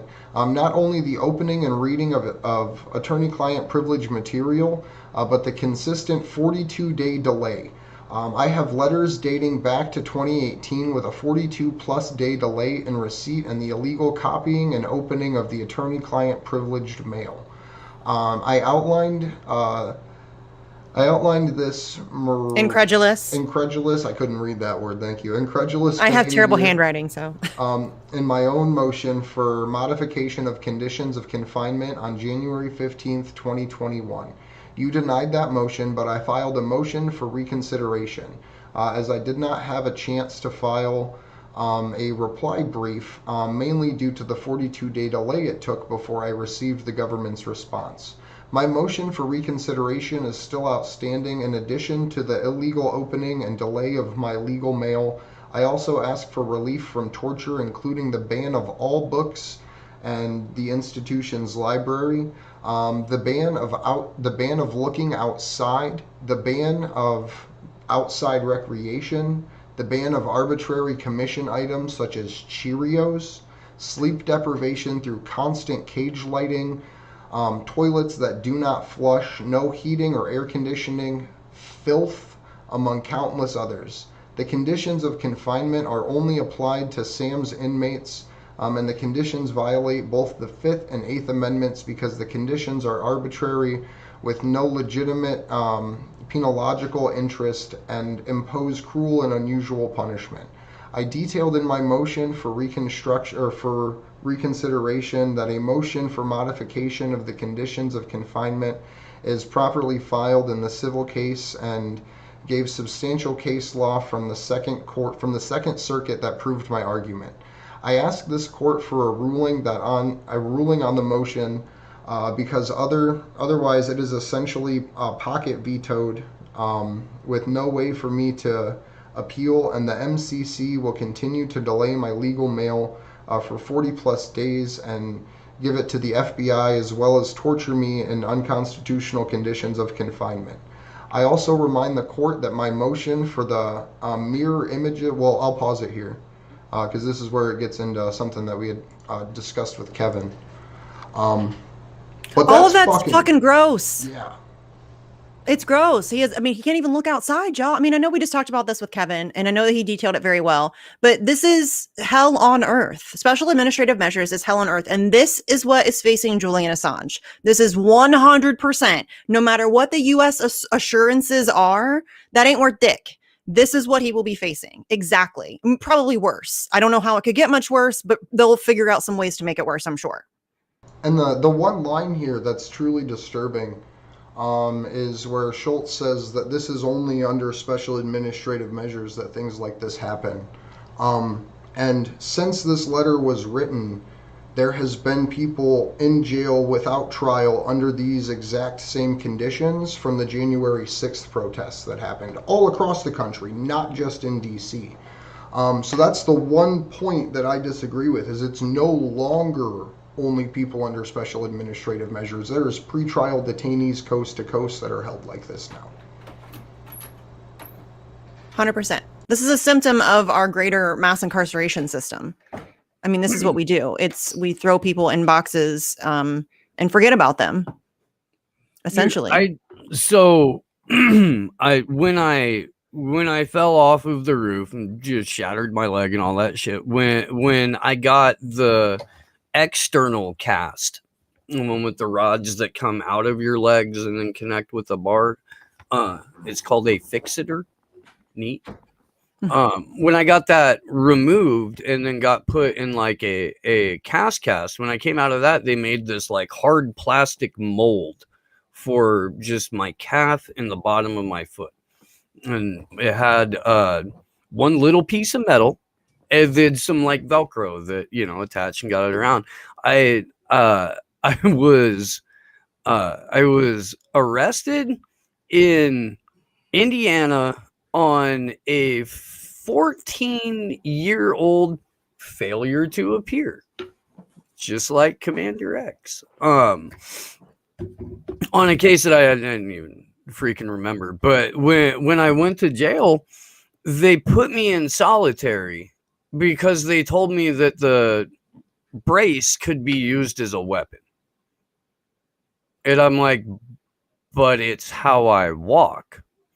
Like, I would literally have to sit down and be stationary in order to swing it at somebody if I wanted to use it as a weapon. So they put me in solitary for 2 weeks. And then, kind of dawned on some bright spark, this guy could probably sue you for this.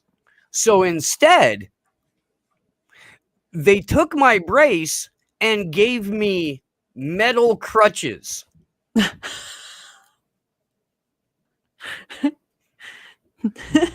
Because the small-ish piece of plastic could be used as a weapon, but the long metal bar that I was walking around with. And they gave you two or just one crutch? They gave me two. So you could like lean on one and beat the shit out of somebody with the other one. Yeah. Very smart. This is very smart indeed. Yeah. But I mean, just for that, just for having the brace, I think it was like a total of 15 days that I had to be in solitary. And it, well, I mean, like I was, in the fucking, like basically their psych ward where they had people locked down on suicide watch and shit like that. And I was there because in the late 90s, my house got raided. And when they couldn't find what they were looking for, they charged me because my name was on the lease with everything, including an unopened bottle of tequila. And I was charged with minor possession of alcohol for this because I was 19 at the time, for an unopened bottle in my house that belonged to a 27-year-old that was living there. And that was what the warrant was over, was that a bottle of tequila. Nice. Yeah. That's always fun. But that's how they come for all of. I mean, this, the fact that they are able to continue to do this shit over and over and over again, out in the open, to some of the most high profile. I mean, Julian Assange is like one of the most high profile cases. I guess not high profile. One of the most impactful cases, maybe, because nobody talks about it. So I don't know if it's really high profile, but it should be. It fucking should be. It's not, but it should be. Although we finally did get an article in Jacobin. Way to go, guys. You did it. Yeah, I saw that. By You did it, fams. Way to go. It's sad that I have to cheer for that, but well, and I'm glad that there are people talking about it. I am. But because I'm an activist, I want more. Yes. And part of that more is if you're going to talk about it and you have any sort of platform, have on the people that have been organizing for it. Yes. Talk to those people. Talk to the people that run Assange defense, at least if you're too good to talk to dirty street activists. Right. You know, like. Well, we had Russell Brand as a recent convert. Like, he's the most. Yeah, I emailed him and he put out a video. He put out like an 18. He's done a better job covering this case than Kyle fucking Kalinske. And you can tell that man does DMT on a regular basis. Yes. Yeah. Well, he also doesn't do interviews, which is unfortunate. Well, I tried, so I still have an open line of communication there, at least. So I've like said thank you to them for that video. I said, if you ever want to have one of us on, if you ever want to come on, that's an open opportunity. So maybe one day, because he did have Glenn Greenwald on recently, because most of the things he does is interview pieces. Yeah. And I would like to say a shout out to Randy Credico too, who just did, he just interviewed me along with Emmy and Alex. He wanted to get like some international female Assange supporters and talk to us about activism and stuff like that. And he's going to continue to do those kind of highlight pieces on Assange supporters, which is fantastic. And we need more of that. Steve's right. And I'm not saying that because I think that like I should be on everybody's show or whatever. I don't care if it's me. I don't give a shit. Talk to Steve, talk to Glory, talk to Emmy, talk to Alex, there's plenty of people around the country who have been in this game for a long time who often get overlooked and the efforts get overlooked. And now it's like it's starting to become cool to talk about it. And so now everybody wants to talk about it, but they're not talking about the people who have been fighting for years, you know? Well, so that's not even necessarily that, like, yes, I feel like, you guys should get credit for the work that you've done. We all should, but that's not the point. The point is, if you're not bringing on organizers and activists, and you're not highlighting the events that are going on, then your audiences are totally in the dark on how they can get involved and how they can help. So if you've got a massive platform like Russell Brand and you do 18 incredible minutes on everything that the audience would need to know, or at least the intro to that, and you don't follow it up with, and here's how you can get involved. Yeah. You missed a massive opportunity, and you've done your audience a massive disservice. Yes, because we need more people in the streets. We need more people.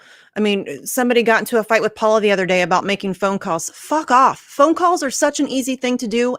Almost everybody can do it. It's a tool in the toolbox. There's no excuse to not be doing it. And take your negativity on that shit elsewhere. I don't want to hear it. We have to use everything at our disposal. We have to, whatever we can do to make noise. Till we start like cold calling for jury nullification education throughout the Eastern District of Virginia. Like that'll be a fun period of time. But yeah, I get really tired of people trying to naysay or discourage. Anybody who's trying to discourage you from activism is suspect. You should immediately turn around and walk away from that person because they don't have your best interests at heart at all. These are things that you should absolutely be fighting for, whether it's Julian Assange or the healthcare thing. Again, Steve and I don't necessarily agree with the end game that, maybe these organizers are looking for, but we do agree that everybody should be able to go see a doctor. And so, despite disagreements, we're able to work together because we have a common goal. And so these are things you should be fighting for without question. Anybody trying to sabotage or dissuade you or discourage you is not your friend. That's just, we need people in the streets, especially for Julian Assange. Jesus fucking Christ. It's like pulling teeth to get anybody to talk about it. There's this huge bombshell where the key witness in the case comes out and admits that he lied and made up everything. And it turns out that he's this, FBI, guy who was offered immunity, and he's a, convicted child molester and a, diagnosed sociopath. And he actually embezzled over $50,000 from WikiLeaks. And he's this huge liar. And this is the person that they have. And nobody's talking about that. It's like pulling teeth to get anybody to talk about it. We have had a couple. John and Gabriel Shipton went on Mehdi Hassan, and he wanted to talk about 2016. Yep. Dude tried to talk about 2016 for the entire segment. If it had been for Gabriel bringing up the fact that Siggy lied, they never would have discussed it. And that's what we're up against. It not only is there a massive blackout, but when we do manage to like poke through and get, a segment on MSNBC like John and Gabriel were able to do, they want to talk about all the wrong things. And so I tweeted this out the other day. We just need you, like everybody, to help us get this in front of people's eyes. However you can, sharing it across multiple platforms, talking to your friends and family and your neighbors, and you're the guy that does your hair. I do that all the time. Hi, Ethan, I love you. All of that stuff. Today I talked to him about Klaus Schwab. Fucking blew his brain. Yeah. He's gonna need some therapy, I think. But yeah, like that's what we need. You should invite him onto an episode of Bitch one day, Misty. I should. I really love him. Hilarious. He's really nice, though. I think he's too nice for Bitch, honestly. Tomorrow you can call your hairdresser and tell him tomorrow on Slow News Day we're doing like I told him about your show and Whitney. Intro to the Internet of Things. Cool. I didn't know that, so I didn't tell him that. But I did tell him about your show, and I told him that he needs to be following Whitney Webb and all of her work. We're gonna like take a lot of time, not a lot of time, but we're gonna take some time to like really sort of do a thorough cursory examination of what the IoT is, because then you can start to understand like how that plays into the fourth industrial revolution, what that really means, and why the complete commodification of nature is bad, and why you maybe shouldn't just hang on to every word Naomi Klein says about it because she's being paid to usher it in. Yeah. Yes. We need more skepticism for sure. I think Nico put out a tweet earlier, and then you maybe retweeted it, like just talking about there's no consistency. There's no consistency. It's like with this thing with Cuba. It's like if it's your team and it suits your agenda, then it's fine. And if it's not, then you have a fit about it. And some consistency would be nice. It's really not that difficult. I don't know. It's really, it's really like somebody asked me how you know that you can trust a group or something like that, and I'm like, well, their principles don't change. Yeah, the morality might get a little flexible, but the principles are consistent, and the criticisms are consistent. And I think I even included a little bit of this in the tweet just because it's relevant, but like the analysis, it isn't dependent on a prevailing popular opinion, and it's way easier than people make it. Yeah. But culturally, where we are in terms of how we view media and what we do with media, it's almost all entertainment. Like almost all of it is just, if you're not cheapening it somehow, it's not worth watching. And that's why like 95% of YouTube is react channels, even when they're trying to pass themselves off as something else. It's just someone on camera reacting to what the mainstream media said and then saying whether or not they agree with it. My favorite thing is like people on camera reacting to themselves on camera. Those are that sounds like some Black Mirror kind of shit. Let's watch a clip of me from last week. That sounds like torture. I hate watching myself. Like I hate it. It's not good. So I would rather die. I can now that we have an Instagram for Slow News Day and we're putting out like under a minute clips, I can take that because it's usually just a joke and then the guest making a point. Right. And Can I'm we okay pound with through that. the last 3 paragraphs of the article. Oh, real yeah. quick? Yeah, go ahead. Go ahead. Can we do that? Do you want to read? Do you want me to read? I can read. I can't, guess. So I appreciate it. All right. Okay. So I also remind the court that my motion for the mirror images of the CIA's. Okay. What? ESXi? It's ESXi and Okay. FS01 Okay. No, servers. yeah, I got They're it the now. servers where the information was held, supposedly. I got it now. My brain just saw that and was like, that's not a word. Yeah. Is still outstanding from July 28th, 2020, nearly a year now. The government claimed at trial that I used my CIA workstation to access the ESXi server to steal data from the whatever server. These 3 servers are the digital crime scene and were given to the government's expert, who stated that it very much informed his expert testimony while simultaneously denying it to the defense's expert. The due process clause of the Fifth Amendment clearly requires the government to provide the same forensic images to the defense as it did its own expert. Otherwise, I will not have a fair trial or an ability to rebut the government's evidence at trial. If the court does not rule on this motion soon, the defense will not be prepared for trial by October. Scroll, Andrew, scroll. Considering the utilical nature of both these outstanding motions, the motion for reconsideration of the motion for the modification of conditions of confinement and the motion for the same mirror images the government provided to its own expert, I respectfully request the court to issue rulings on these motions. Consistent with the Second Circuit case law, if the court does not rule on these critical motions soon, I will have no choice but to file a petition for writ of mandamus? I don't know how to say that. With the Second Circuit in order to issue rulings forthwith. Finally, I note for the court that my motion to suppress evidence seized from the MCC is also outstanding. The government chose not to file a response, so this motion is also pending a ruling. However, it does not reach the same critical threshold as the above 2 motions requiring a prompt ruling. Respectfully submitted, Joshua Schulte. Yeah, so that's his handwritten letter from 5/5/2021. And this is the postmark of 3/25 and then the receive mark of 5/5/21. I mean, can you imagine trying to participate in your own defense and it's taking over 40 days to get any of your legal documentation so that you can file motions and appeals and all of that stuff? It's ridiculous. Nobody can be expected to operate under those conditions. Julian Assange is facing very much similar conditions. He's unable to meet with his lawyers. They take his legal documents away from him. He was given a laptop with the keys glued down. I mean, these are all just ridiculous, petty punishments, and it's really just meant as another form of torture, essentially, because you are now left feeling helpless and hopeless because you can't even aid yourself in your own defense. And it's stupid. And I can't believe it's allowed. Again, I know we said this with Kevin, but in the United States of America, this is just how it's accepted. And the fact that special administrative measures is a thing that we allow to happen in this country is absurd to me. And the home of the oh, such a hot mess of a shithole country.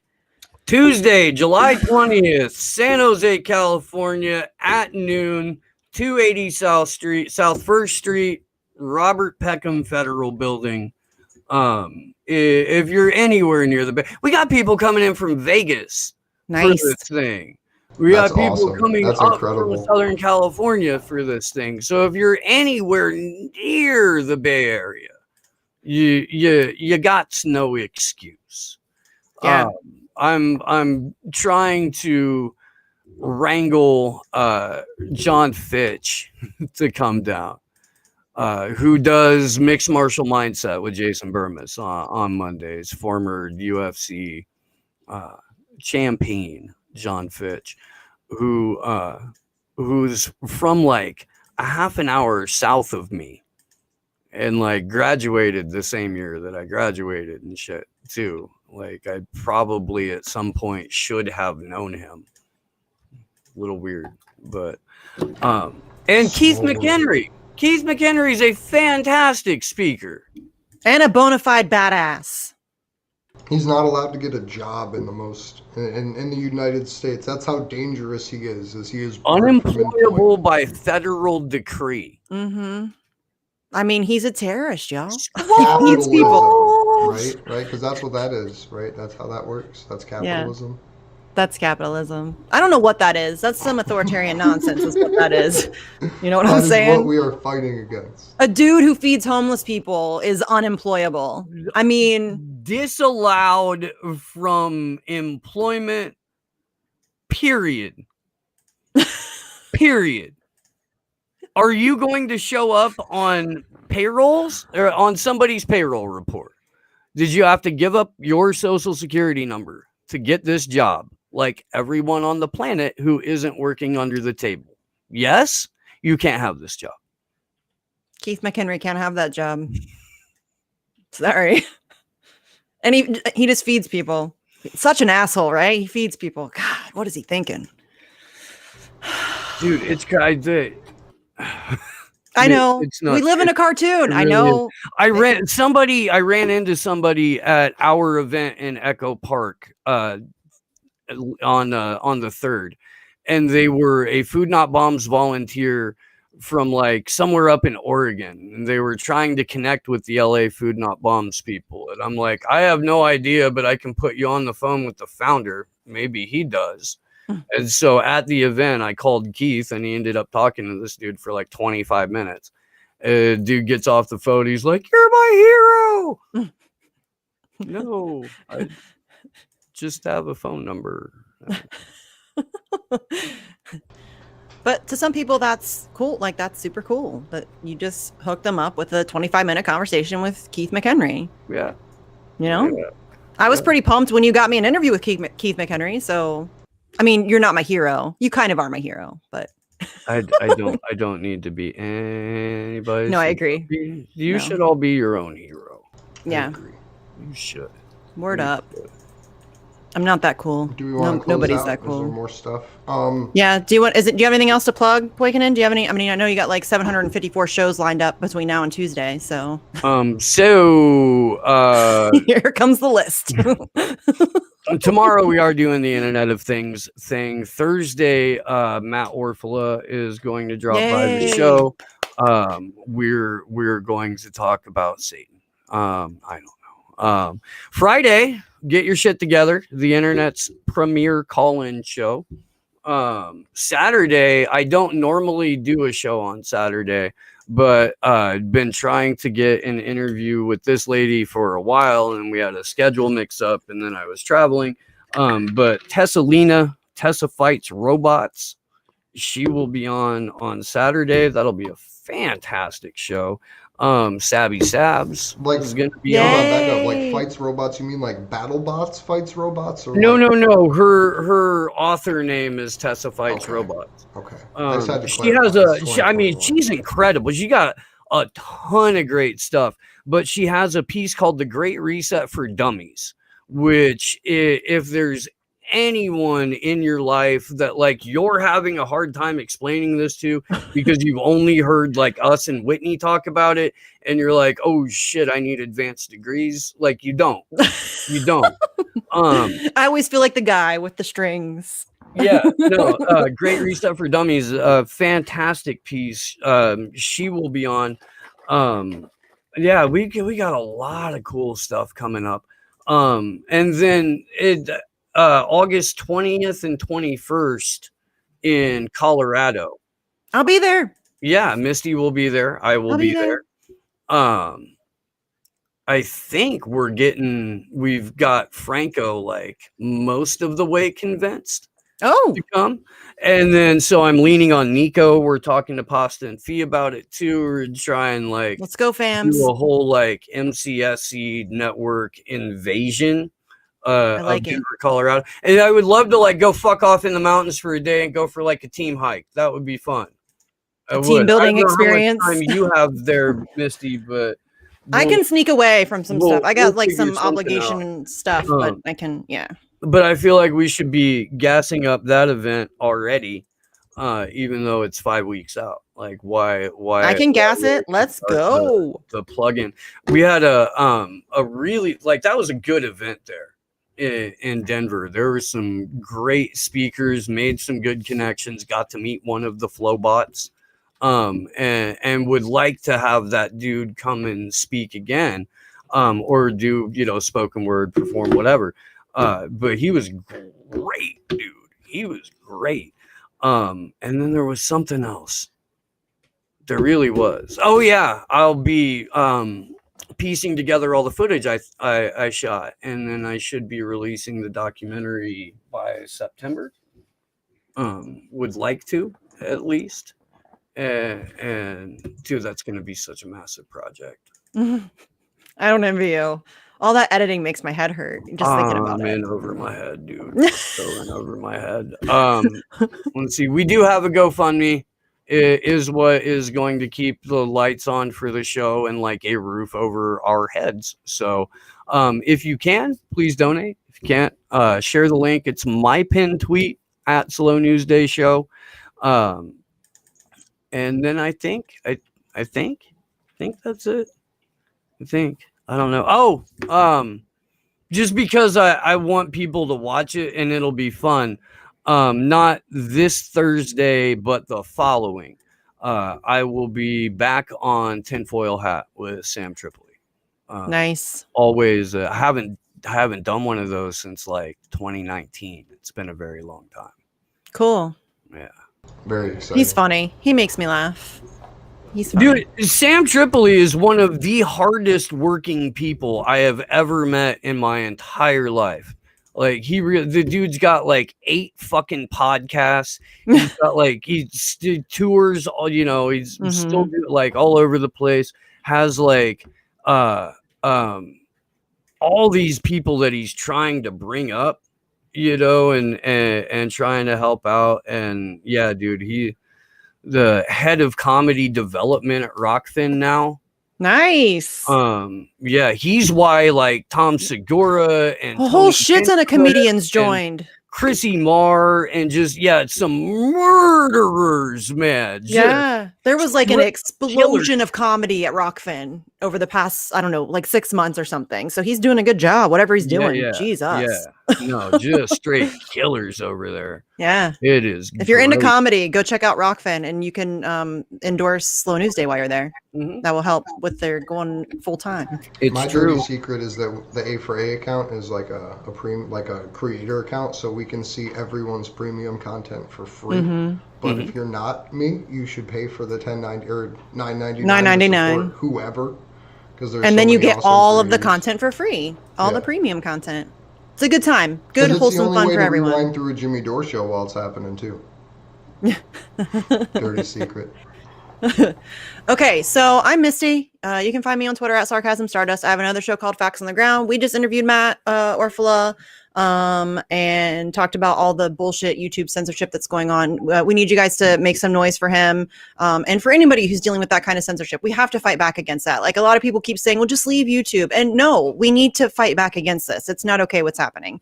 So definitely check out that episode. Check out when he's on with Steve.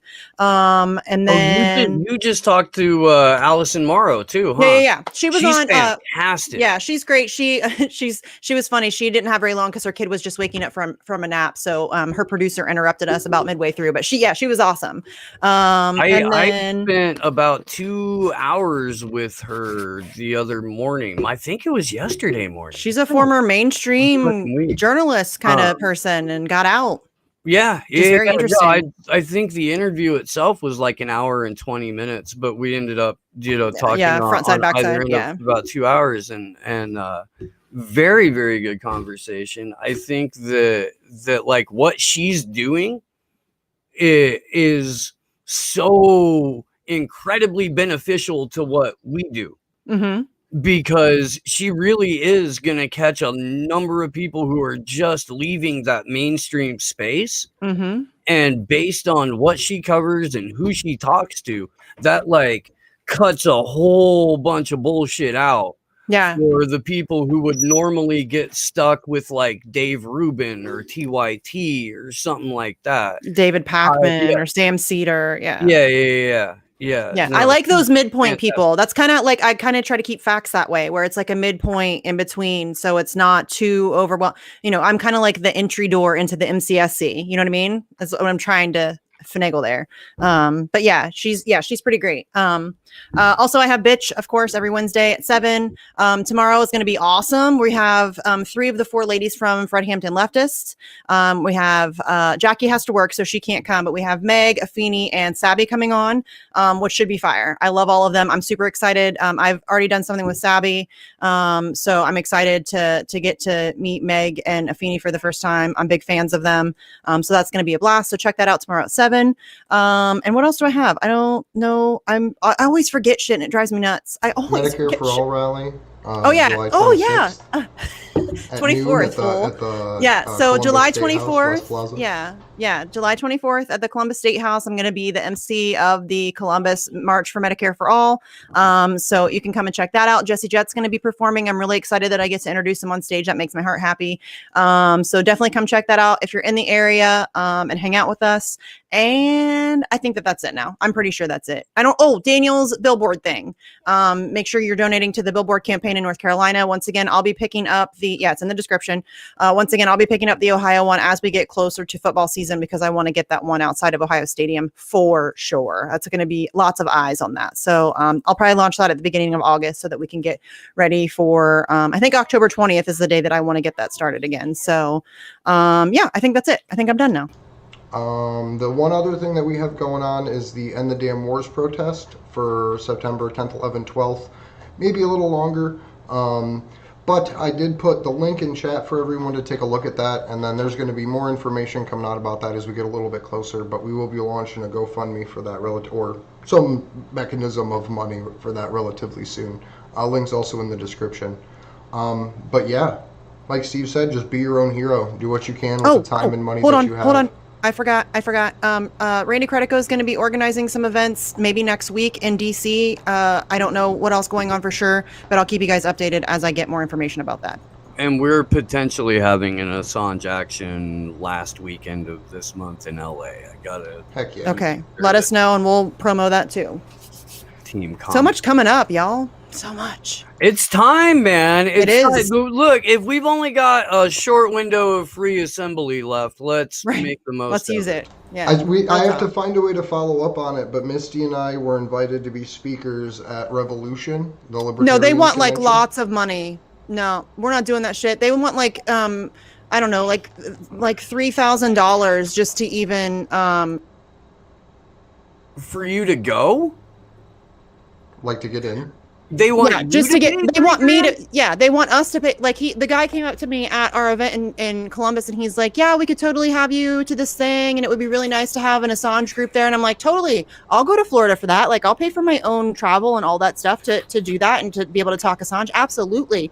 And then he sends me this email, and I'll send it to you guys. It's like they want like $3,500 for like a basic table. Fuck off, dude. We don't. No, we're in a like. Okay. They didn't want you to come speak. They wanted you to be a vendor. Like a vendor. We're not a vendor, fam. We're not. No. So no, I don't think we're gonna be doing that. That's right, because you'd have to bring $14,000 worth of merch. No, yeah, not doing it. That's not. I don't know why they ever thought that would be something that we would be interested in doing. I would love to go and just be able. I don't even need to like speak, but if I could just like have a table like while people are milling about and we can hand out informational packets and talk to people as they're walking around, that would still be cool. But yeah, I'm not paying to go there. Or just go and raise hell outside. Like that's what we could. Doing. We could. I mean, I'm down for that. Hey, by the way, Andrew, Joe Biden's going to be in Cincinnati, I think, next week. Okay. We may have to. I may have to do a little something. Yeah. We'll see. Yeah. I don't know if I can swing it, but we'll see. I'm done. Anyway, sorry. I got to step distraction. I just got to print new posters. I'm like out. Like I'm out. Like this is the first Spider time monkey in like 28 months that I've run out of posters. Oh, you're out of posters? I'm out of posters. Well, I have some, but not. Right. Yeah. I have some. Yeah. But thank you, everybody. We will see you on Saturday.